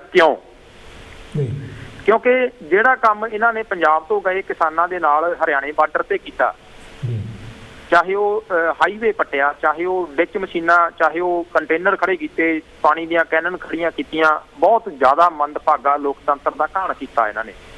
ਹੁਣ ਜਦੋਂ ਅਸੀਂ ਰਾਸ਼ਟਰੀ ਝੰਡਾ ਲੈ ਕੇ ਇਹ ਮਾਰਗ ਦਿਸ਼ਾ ਨਿਰਦੇਸ਼ ਕਰਾਂਗੇ, ਮੈਂ ਤਾਂ ਇਹ ਵੀ ਕਹਿਣਾ ਕਿ ਸਾਨੂੰ ਮੋਹਰਲੀ ਕਤਾਰ ਦੇ ਵਿੱਚ ਕਰਨਾ ਹੀ ਔਰਤਾਂ ਨੂੰ, ਸਾਡੀਆਂ ਬੀਬੀਆਂ ਭੈਣਾਂ ਨੂੰ ਚਾਹੀਦਾ। ਉਹਨਾਂ ਦੇ ਹੱਥ 'ਚ ਤਿਰੰਗਾ ਫੜਾ ਕੇ ਕਰਨਾ ਚਾਹੀਦਾ। ਜਿਹੜਾ 26 ਤਰੀਕ ਨੂੰ ਮਾਰਚ ਦੀ ਪਲਾਨ ਹੋ ਰਹੀ ਆ, ਉਹਦੇ 'ਚ ਟਰੈਕਟਰਾਂ ਦੇ ਮੋਹਰਲੀ ਕਤਾਰ ਦੇ ਵਿੱਚ ਸਾਡੀਆਂ ਔਰਤਾਂ ਬੀਬੀਆਂ ਭੈਣਾਂ ਨੂੰ ਰਾਸ਼ਟਰੀ ਝੰਡਾ ਫੜਾ ਕੇ ਅੱਗੇ ਤੋਰਨਾ ਚਾਹੀਦਾ ਜੀ। ਉਹਦੇ 'ਚ ਕੀ ਹੋਊਗਾ, ਜਦੋਂ ਇਹ ਤਾਨਾਸ਼ਾਹੀ ਲੋਕ ਜਿਹੜੇ ਮੌਕੇ ਦੀ ਸਰਕਾਰ ਆ, ਅਗਰ ਇਹ ਕੋਈ ਵੀ ਕਿਸੇ ਤਰੀਕੇ ਦਾ ਉਹਦਾ ਵਿਰੋਧ ਕਰਦੇ ਆ, ਵਿਰੋਧ ਕੀ ਕਰ ਸਕਦੇ ਆ? ਜਾਂ ਇਹ ਲਾਠੀ ਚਾਰਜ ਕਰਨਗੇ, ਜਾਂ ਇਹ ਫੜ ਕੇ ਜੇਲ੍ਹਾਂ 'ਚ ਸੁੱਟਣਗੇ, ਜਾਂ ਇਹ ਪਾਣੀ ਦੀਆਂ ਵਿਛਾੜਾਂ ਕਰਨਗੇ, ਜਾਂ ਇਹ ਕੁਛ ਇੱਦਾਂ ਦਾ ਰੋਕਣ ਦਾ ਕੋਈ ਨਾ ਕੋਈ ਹੀਲਾ ਵਸੀਲਾ ਕਰਨਗੇ। ਕਿਉਂਕਿ 26 ਜਨਵਰੀ ਰਿਪਬਲਿਕ ਡੇ ਆ, ਇਹਨਾਂ ਨੇ ਆਪਣੇ ਤੌਰ ਤੇ ਉਹ ਸੈਲੀਬ੍ਰੇਸ਼ਨ ਜਨਪਥ ਦੇ ਉੱਪਰ ਕਰਨੀ ਆ, ਰਾਸ਼ਟਰਪਤੀ ਮਾਰਗ ਤੇ। ਤਾਂ ਇਹ ਚਾਹੁੰਦੇ ਨਹੀਂ ਹੈਗੇ ਕਿ ਉਸ ਤੋਂ ਵੱਧ ਇਕੱਠ ਇਹਨਾਂ ਦੇ ਖਿਲਾਫ ਕੋਈ ਪ੍ਰੋਟੈਸਟ ਦਿੱਲੀ ਵਿੱਚ ਹੀ ਕਰੇ। ਤੇ ਇੱਥੋਂ ਦਾ ਪ੍ਰਾਈਮ ਮਿਨਿਸਟਰ ਜਿਹੜੇ ਆਪਣੇ ਬੋਰਿਸ ਜੌਨਸਨ ਹੈਗੇ, ਉਹਨਾਂ ਨੇ ਵੀ ਨਾਂਹ ਕਰ ਦਿੱਤੀ ਹੈ ਸੁਣਨ ਚ ਆਇਆ ਕਿ ਜਾਣ ਤੋਂ, ਇੰਡੀਆ ਨੂੰ ਜਾਣ ਤੋਂ, ਕਿ ਉੱਥੇ ਇਹਨਾਂ ਦੀ ਦੇਖੋ, ਇਹਨਾਂ ਕੰਟਰੀਆਂ ਦੀ CID ਰਿਪੋਰਟ ਸਾਡੇ ਕੰਟਰੀ ਦੀ CID ਰਿਪੋਰਟ ਨਾਲੋਂ ਕਿਤੇ ਵਧੀਆ ਹੈਗੀ। ਇਹਨਾਂ ਨੂੰ ਇਸ ਗੱਲ ਦਾ ਪਤਾ ਭਲੀ ਭਾਂਤ ਲੱਗ ਚੁੱਕਿਆ ਕਿ ਇੰਡੀਆ ਦੇ ਵਿੱਚ ਇੱਕ ਬਿਗ ਪ੍ਰੋਟੈਸਟ ਚੱਲ ਰਿਹਾ ਦਿੱਲੀ ਵਿੱਚ, ਔਰ ਜਿੰਨੀ ਗੈਦਰਿੰਗ ਉਹਨਾਂ ਦੀ ਗਵਰਨਮੈਂਟ ਨੇ ਕੀਤੀ ਹੋਣੀ ਆ ਉਸ ਤੋਂ ਕਈ ਗੁਣਾ ਵੱਧ ਗੈਦਰਿੰਗ ਆਲਰੇਡੀ ਲੋਕਾਂ ਦੀ ਸਰਕਾਰ ਦੇ ਖਿਲਾਫ ਸੜਕਾਂ ਤੇ ਘੁੰਮ ਰਹੀ ਹੋਣੀ ਹੈ। ਬਿਲਕੁਲ ਜੀ। ਸੋ ਇਸ ਕਰਕੇ ਮੈਂ ਸਮਝਦਾ ਕਿ ਦੀਪ ਸਿੱਧੂ ਦੀ ਇਸ ਕੰਸੈਂਟ ਜਿਹੜੀ ਹੈ, ਤੁਸੀਂ ਸਵਾਲ ਖੜਾ ਕੀਤਾ ਹੈ, ਉਹ ਕੰਸੈਂਟ ਇੰਨੀ ਵਜਨ ਨਹੀਂ ਰੱਖਦੀ ਹੈਗੀ। ਇਹ ਕੋਈ ਧਾਰਮਿਕ ਮਸਲਾ ਨਹੀਂ ਹੈ। ਇਹ ਸਿਰਫ ਆਪਾਂ ਨੂੰ ਇੱਕ ਰਾਸ਼ਟਰਵਾਦ ਦੀ ਭਾਵਨਾ ਦੇ ਨਾਲ, ਜਿਹੜਾ ਦੁਸ਼ਮਣ ਸਾਨੂੰ ਬਾਰ-ਬਾਰ ਇਹ ਕਹਿ ਰਿਹਾ ਕਿ ਦੇਸ਼ ਧਰੋਹੀ ਹੈ, ਜਿਹੜਾ ਦੁਸ਼ਮਣ ਸਾਨੂੰ ਬਾਰ-ਬਾਰ ਕਹਿ ਰਿਹਾ ਕਿ ਇਹ ਸਿਰਫ ਖਾਲਿਸਤਾਨ ਦੀ ਗੱਲ ਕਰਦੇ ਆ, ਅਸੀਂ ਉਸ ਗੱਲ ਨੂੰ, ਉਸ ਦੁਸ਼ਮਣ ਦੀ ਗੱਲ ਨੂੰ ਕੰਡੈਮ ਕਰਨ ਦੇ ਲਈ ਆਪਣਾ ਰਾਸ਼ਟਰੀ ਝੰਡਾ ਜਿਹੜਾ ਉਹ ਲੈ ਕੇ ਚੱਲੀਏ ਔਰ ਮੋਹਰਲੀ ਕਤਾਰ ਦੇ ਵਿੱਚ। ਕਿਉਂਕਿ ਬਾਬਾ ਸਾਹਿਬ ਡਾਕਟਰ ਅੰਬੇਡਕਰ ਨੇ ਕਿਹਾ ਕਿਸੇ ਵੀ ਦੇਸ਼ ਔਰ ਕਿਸੇ ਵੀ ਸਮਾਜ ਦੀ ਤਰੱਕੀ ਮੈਂ ਇਸ ਗੱਲ ਤੇ ਸਮਝਦਾ ਕਿ ਉਸ ਸਮਾਜ ਦੀਆਂ ਔਰਤਾਂ ਕਿੰਨੀਆਂ ਕੁ ਜਾਗਰੂਕ ਨੇ, ਕਿੰਨੀਆਂ ਕੁ ਪੜ੍ਹ ਲਿਖ ਗਈਆਂ, ਕਿੰਨੀਆਂ ਕੁ ਸਮਝਦਾਰ ਹੋ ਗਈਆਂ ਜੀ। ਉਹ ਇਸ ਕਰਕੇ ਮੈਂ ਇਹ ਸਮਝਦਾ ਕਿ ਜਿਹੜਾ ਅੰਦੋਲਨ ਛਿੜਨ ਜਾ ਰਿਹਾ ਹੈ, ਇਹ ਇੱਕ ਪੂਰੇ ਦੇਸ਼ ਨੂੰ ਦਿਸ਼ਾ ਨਿਰਦੇਸ਼ ਕਰੂਗਾ। ਪੂਰੇ ਦੇਸ਼ ਨੂੰ ਦਿਸ਼ਾ ਨਿਰਦੇਸ਼ ਕਰਨ ਦੇ ਲਈ ਇਹ ਜਿਹੜਾ 26 ਤਰੀਕ ਦਾ ਪ੍ਰੋਟੈਸਟ ਹੈ ਕਿਸਾਨਾਂ ਭਾਈਚਾਰੇ ਦਾ ਹੋਣ ਜਾ ਰਿਹਾ, ਉਹਦੇ 'ਚ ਇਕੱਲਾ ਕਿਸਾਨ ਨਹੀਂ ਹੈ, ਉਹਦੇ 'ਚ ਇਕੱਲਾ ਹੀ ਕਿਸਾਨ ਨਹੀਂ ਹੈ ਚਾਲ ਸਾਹਿਬ, ਉਹਦੇ 'ਚ ਦੁਕਾਨਦਾਰ ਵੀ ਆ, ਉਹਦੇ 'ਚ ਮਜ਼ਦੂਰ ਵੀ ਹੈ, ਉਹਦੇ 'ਚ ਕਿਸਾਨ ਵੀ ਹੈ, ਉਹਦੇ 'ਚ ਹਰ ਉਹ ਵਰਗ ਆ ਜਿਹੜਾ ਦੇਸ਼ ਦੇ ਵਿੱਚ ਪੀੜਤ ਆ ਜੀ। Thank you. ਹਰ ਇੱਕ ਇਨਸਾਨ ਹੈ ਇਸ ਵੇਲੇ ਉਹਦੇ 'ਚ ਕੰਮ ਕਰ ਰਿਹਾ। ਸੋ ਇਸ ਕਰਕੇ ਇਹਨੂੰ ਰਾਸ਼ਟਰੀ ਭਾਵਨਾਵਾਂ ਦੇ ਨਾਲ ਜੋੜਨਾ ਬਹੁਤ ਜ਼ਰੂਰੀ ਆ, ਕਿਉਂਕਿ ਉਹ ਜਾਨੀ ਦੁਸ਼ਮਣ ਨੂੰ ਮਾਰਨ ਦੇ ਲਈ ਸਾਨੂੰ ਰਾਸ਼ਟਰੀ ਝੰਡਾ ਲੈਣਾ ਬਹੁਤ ਜ਼ਰੂਰੀ ਹੈ। ਮੇਰੀ ਆਪਣੀ ਬਹੁਤ ਮਿਹਰਬਾਨੀ ਜੀ। ਗੁਰਪ੍ਰੀਤ ਬਾਂਸੀ ਜੀ, ਤੁਸੀਂ ਹਰ ਵੀਰਵਾਰ ਜੇ ਹੋ ਸਕੇ ਤੇ 5-7 ਮਿੰਟ ਸਾਡੇ ਲਈ ਜ਼ਰੂਰ ਕੱਢਿਆ ਕਰੋ ਜੀ। ਓਕੇ, ਥੈਂਕ ਯੂ ਜੀ। ਥੈਂਕ ਯੂ ਜੀ। ਬਾਜ ਅੱਖ ਤੁਸੀਂ ਵੀ ਰੱਖੋ, ਅਸੀਂ ਵੀ ਸਮੇਂ ਤੋਂ ਪਹਿਲਾਂ ਕੋਈ ਗੱਲ ਕਹਿ ਦਈਏ ਉਹ ਵੀ ਬਾਲੀ ਫੱਬਦੀ ਨਹੀਂ, ਕਿਉਂਕਿ ਆਉਣ ਵਾਲਾ ਸਮਾਂ ਦੱਸੇਗਾ ਕਿ ਅਸੀਂ ਜਿਹੜੀਆਂ ਗੱਲਾਂ ਦੇ ਇਸ਼ਾਰੇ ਕਰ ਰਹੇ ਸੀ ਉਹ ਕਿਸ ਪਾਸੇ ਨੂੰ ਜਾ ਰਹੇ ਸੀ। ਥੈਂਕ ਯੂ ਵੈਰੀ ਮਚ ਜੀ। ਦੀਪ ਸਿੱਧੂ ਦੀ ਗੱਲ ਚੱਲ ਰਹੀ ਸੀ। ਹਾਂਜੀ ਚਾਹਲ ਸਾਹਿਬ, ਮੈਂ ਸਵਾਲ ਇਹ ਕਰਨਾ ਚਾਹ ਰਿਹਾ ਕਿ ਬਹੁਤ ਦੇਰ ਤੋਂ ਦੀਪ ਸਿੱਧੂ ਤੇ ਇਹ ਇਲਜ਼ਾਮ ਲੱਗ ਰਿਹਾ ਕਿ ਇਹ ਜਾਣ ਬੁੱਝ ਕੇ ਇਹਨੂੰ ਵਿੱਚ ਵਾੜਿਆ ਗਿਆ ਔਰ ਅੰਦੋਲਨ ਨੂੰ ਖਰਾਬ ਕਰਨ ਦੀ ਟਰਾਈ ਕਰ ਰਹੇ। ਇੱਕ ਵਾਰੀ ਤਾਂ ਇੱਥੋਂ ਤੱਕ ਵੀ ਕਹਿ ਦਿੱਤਾ ਗਿਆ ਲੱਖੇ ਸਿਧਾਣੇ ਨੂੰ ਵੀ ਆਪਾਂ ਅੰਦੋਲਨ ਵਾਪਸ ਲੈ ਜਾਈਏ, ਦੁਬਾਰਾ ਤਿਆਰੀ ਕਰਕੇ ਆਈਏ। ਇਹ ਦੁਬਾਰਾ ਤਿਆਰੀ ਕਿਹੜੀ ਕਰਨੀ, ਇਹ ਦੀਪ ਸਿੱਧੂ ਨੇ ਕਿਹਾ ਜੀ। ਇਹ ਤੁਹਾਡੀ ਗੱਲ ਤੋਂ ਆਪਣੇ ਹਿੰਦੀ ਦਾ ਗੀਤ ਵੀ ਆਉਂਦਾ ਵੀ ਜੋ ਬਾਤ ਦੁਸ਼ਮਣੋਂ ਨੇ ਕੀ ਉਹ ਮੇਰੇ ਦੋਸਤੋਂ ਨੇ ਕੀ ਹੈ। ਇਹ ਆਹੀ ਗੱਲ ਬਿਲਕੁਲ ਜਿਹੜੀ ਦੀਪ ਸਿੱਧੂ ਨੇ ਕੀਤੀ ਆ। ਇਹ ਗੱਲ ਅਸਲ ਦੇ ਵਿੱਚ ਇਹ ਗੱਲ ਕਾਫੀ ਹੱਦ ਤੱਕ ਸ਼ੋਅ ਕਰਦੀ ਆ ਵੀ ਬੇਸ਼ੱਕ ਉਹ ਮੋਦੀ ਨਾਲ ਰਲਿਆ ਨਾ ਹੋਵੇ, ਪਰ ਜਿਹੜੀ ਉਹਦੀ ਹਰਕਤਾਂ ਆ ਜਾਂ ਜਿਹੜੀ ਉਹਦੀ ਕਾਰਵਾਈ ਆ ਉਹ ਜਿਹੜਾ ਕੋਲ ਚੱਲਦਾ ਪਿਆ ਉਸਨੂੰ ਠੇਸ ਪਹੁੰਚਾ ਸਕਦੀ ਹੈ, ਨੁਕਸਾਨ ਪਹੁੰਚਾ ਸਕਦੀ ਹੈ। ਤੇ ਐਸੇ ਤਰ੍ਹਾਂ ਬਿਲਕੁਲ ਜਿਹੜਾ ਆਹ ਗੱਲ ਕਾਲ ਲੈ ਲਈਏ, ਮੈਨੂੰ ਲੱਗਦਾ ਆਪਣੀ ਬਹੁਤ ਜੀ। ਜੈ ਗੁਰਦੇਵ ਜੀ। ਜੈ ਗੁਰਦੇਵ ਚਾਲ ਜੀ। ਜੈ ਗੁਰਦੇਵ, ਜੈ ਭੀਮ ਜੀ। ਜੀ ਕਲੀਅਰ ਜੀ। ਮੈਂ ਪਹਿਲਾਂ ਤਾਂ ਤੁਹਾਡਾ ਤਿੰਨਾਂ ਦਾ ਬਹੁਤ ਬਹੁਤ ਧੰਨਵਾਦ ਕਰਦਾ ਹਾਂ।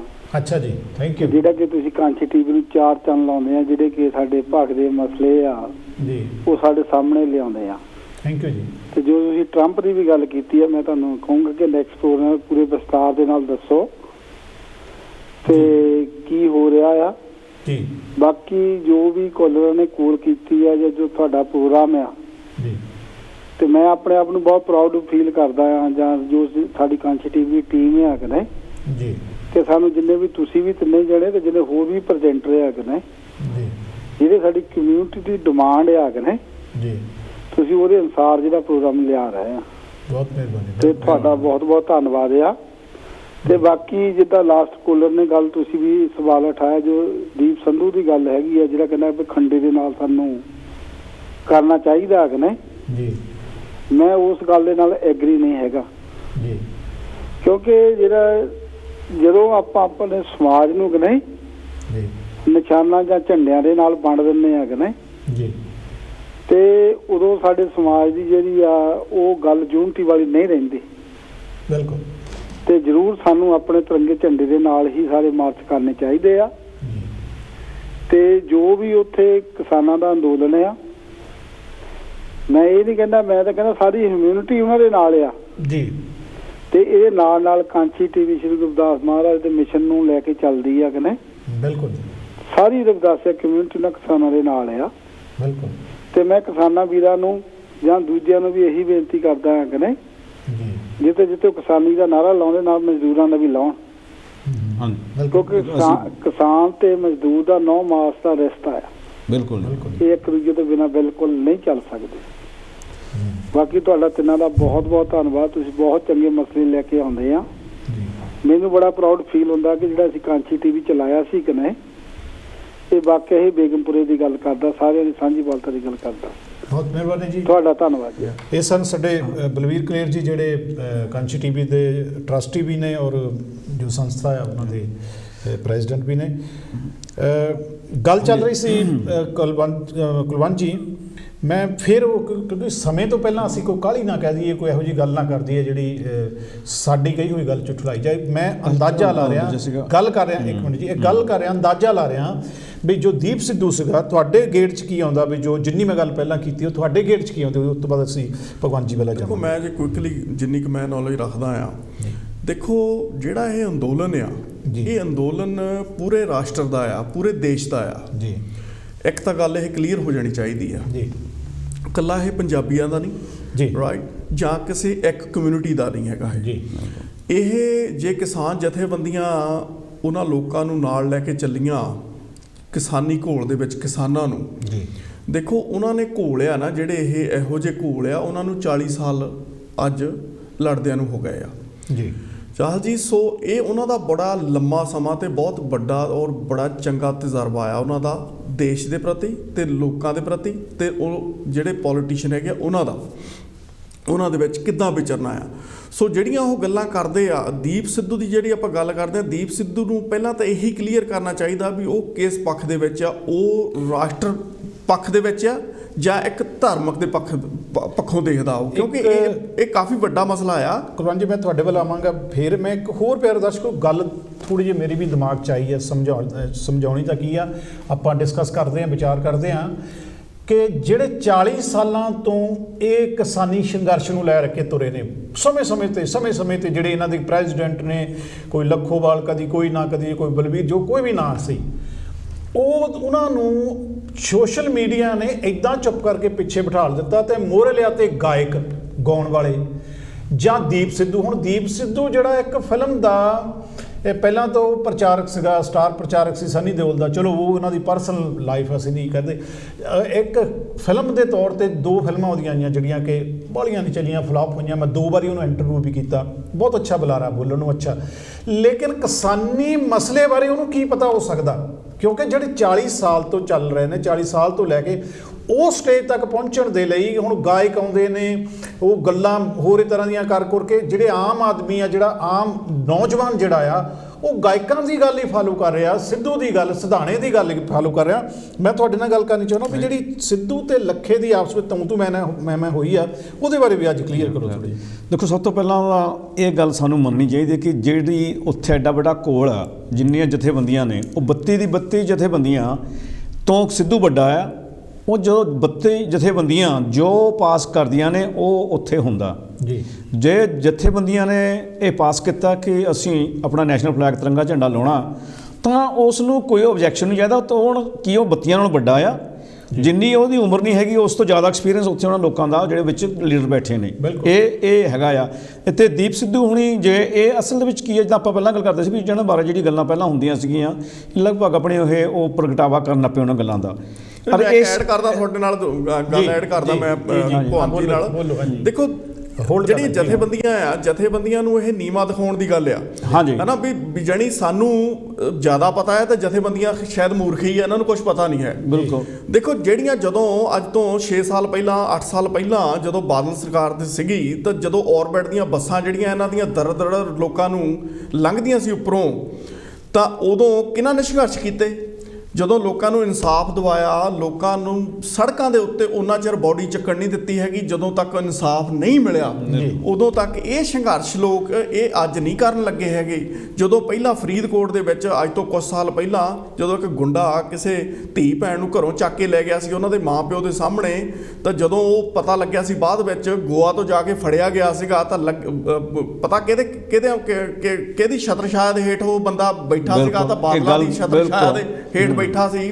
ਤਾਂ ਉਦੋਂ ਇਹਨਾਂ ਕਿਸਾਨ ਜਥੇਬੰਦੀਆਂ ਨੇ 3-3 ਮਹੀਨੇ ਸੜਕਾਂ ਤੇ ਘੋਲ ਕੀਤਾ, ਉਹਨਾਂ ਦੇ ਖਿਲਾਫ ਲੜਾਈਆਂ ਲੜੀਆਂ। ਸੋ ਇਹਨਾਂ ਦੀਆਂ ਬਹੁਤ ਵੱਡੀਆਂ ਦੇਣਾ ਆ। ਸੋ ਇਹਨਾਂ ਨੂੰ ਸਾਨੂੰ ਇੰਨਾ ਛੋਟਾ ਨਹੀਂ ਜਾਣ ਲੈਣਾ ਚਾਹੀਦਾ। ਮੈਂ ਜੇ ਭੁੱਲਿਆ ਨਾ ਹੋਵਾਂ, ਸ਼ਾਇਦ ਕਰਨਦੀਪ ਨਾਂ ਸੀ ਜਾਂ ਕਮਲ ਜੀ, ਜਿਹੜੀ ਕੁੜੀ ਰੇਪ ਹੋਇਆ ਸੀ, ਤਾਂ ਕਿਸਾਨ ਜਥੇਬੰਦੀ ਨੇ ਬਹੁਤ ਕਿੰਨੇ ਸਾਲ ਤੱਕ ਉਹਦੀ ਘੋਲ ਚੱਲ ਰਹੀ ਸੀ। ਜੀ ਜੈ ਗੁਰਦੇਵ, ਜੈ ਭੀਮ ਜੀ। ਹੈਲੋ, ਹਾਂਜੀ, ਕੌਣ ਸਾਹਿਬ ਬੋਲਦੇ ਜੀ? ਹਾਂਜੀ, ਤੁਸੀਂ ਜਿਹੜੀ ਗੱਲਬਾਤ ਕਰ ਰਹੇ ਆ ਕਿਸਾਨ ਮਜ਼ਦੂਰ ਅੰਦੋਲਨ ਦੀ, ਇਹਦੇ ਲਈ ਮੈਂ ਤੁਹਾਡੇ ਨਾਲ 100% ਐਗਰੀ ਆ ਕਿ ਸਾਨੂੰ ਸਾਰਿਆਂ ਨੂੰ ਇਕੱਠੇ ਹੋ ਕੇ ਇਹਦਾ ਹੁੰਗਾਰਾ ਭਰਨਾ ਚਾਹੀਦਾ, ਜੋ ਭਰ ਰਹੇ ਆ। ਮੈਂ ਖੁਦ ਵੀ ਕੁਝ ਲੈਣਾ ਤੁਹਾਡੇ ਨਾਲ ਸਾਂਝੀ ਕਰਨਾ ਚਾਹੂੰਗਾ। ਮੈਂ ਕਿਹਦੇ ਨਾਲ ਗੱਲ ਕਰ ਰਿਹਾ ਜੀ, ਮਾੜਾ ਜਿਹਾ ਦੱਸੋਗੇ? ਮੈਂ ਪਿਆਲਾ ਬੰਗੜ ਤੁਹਾਡੇ ਨਾਲ ਚਾਲ ਸਾਹਿਬ ਨਾਲ ਗੱਲ ਕਰ ਰਿਹਾ। ਮੈਂ ਸਾਰਿਆਂ ਨੇ ਹੀ ਕਰ ਰਿਹਾ ਜੀ। ਬੰਗੜ ਸਾਹਿਬ ਜੀ, ਕਿ ਕਾਲੇ ਕਾਨੂੰਨ ਰੱਦ ਕਰਵਾਉਣ ਲਈ ਰੋਸ ਦਿਖਾਉਣੇ ਹੀ ਪੈਂਦੇ ਨੇ। ਉਹ ਦਿੱਲੀ ਤੋਂ ਇਨਸਾਫ ਲੈਣ ਲਈ ਧਰਨੇ ਲਾਉਣੇ ਹੀ ਪੈਂਦੇ ਨੇ। ਇਹ ਜੋ ਧਰਨਾ ਲਾਇਆ ਨਾ, ਇਹ ਸੱਚ ਦੀ ਲੜਾਈ ਆ। ਨਹੀਂ ਤਾਂ ਮੋਦੀ ਜੋ ਕੁਛ ਕਰ ਰਿਹਾ ਆ, ਉਹ ਤਾਂ ਗਰੀਬ ਨੂੰ ਔਰ ਸਾਰਿਆਂ ਨੂੰ, ਜੇਕਰ ਕਿਸਾਨ ਹੈ ਨਾ ਤਬਾਹ ਹੋ ਗਿਆ ਤਾਂ ਕਾਮਾ ਵੀ ਤਬਾਹ ਹੋ ਜਾਣਾ। ਕਿਉਂਕਿ ਇੱਕ ਪਾਸੇ ਲੜਾਈ ਹੈ ਹੱਕ ਸਮਾਧਾਨ ਦੀ, ਮਜ਼ਦੂਰ ਕਿਸਾਨ ਦੀ, ਦੂਜੇ ਪਾਸੇ ਬੇਈਮਾਨ ਹੁਕਮਰਾਨ ਦੀ, ਜੋ ਰਲਗੱਡ ਕਾਰਪੋਰੇਟਸ ਧਨਵਾਨ ਦੀ। ਉਧਰ ਧਨਵਾਨ ਬੈਠਾ ਮਜ਼ਦੂਰ ਨਾਲ ਤਾਂ ਦੇਖੋ ਜੀ ਸ਼ੁਰੂ ਤੋਂ ਧੱਕਾ ਹੋਇਆ। ਜਦੋਂ ਜ਼ਮੀਨਾਂ ਦਿੱਤੀਆਂ ਗਈਆਂ, ਉਹਦੇ ਵਿੱਚ ਇਹ ਕਿਹਾ ਗਿਆ ਸੀ 5 ਤੋਂ 10% ਜਿਹੜਾ ਮਜ਼ਦੂਰ ਜਿਹੜਾ ਖੇਤਾਂ 'ਚ ਕੰਮ ਕਰੇਗਾ ਉਹਦੀ ਫਸਲ ਹੋਏਗੀ। ਬਿਲਕੁਲ। ਫਿਰ ਜਦੋਂ ਇਹਨੂੰ ਮਜ਼ਦੂਰ ਨਹੀਂ ਸੀ ਕਿਹਾ ਜਾਂਦਾ, ਇਹਨੂੰ ਸਾਂਝੀ ਕਿਹਾ ਜਾਂਦਾ ਸੀ।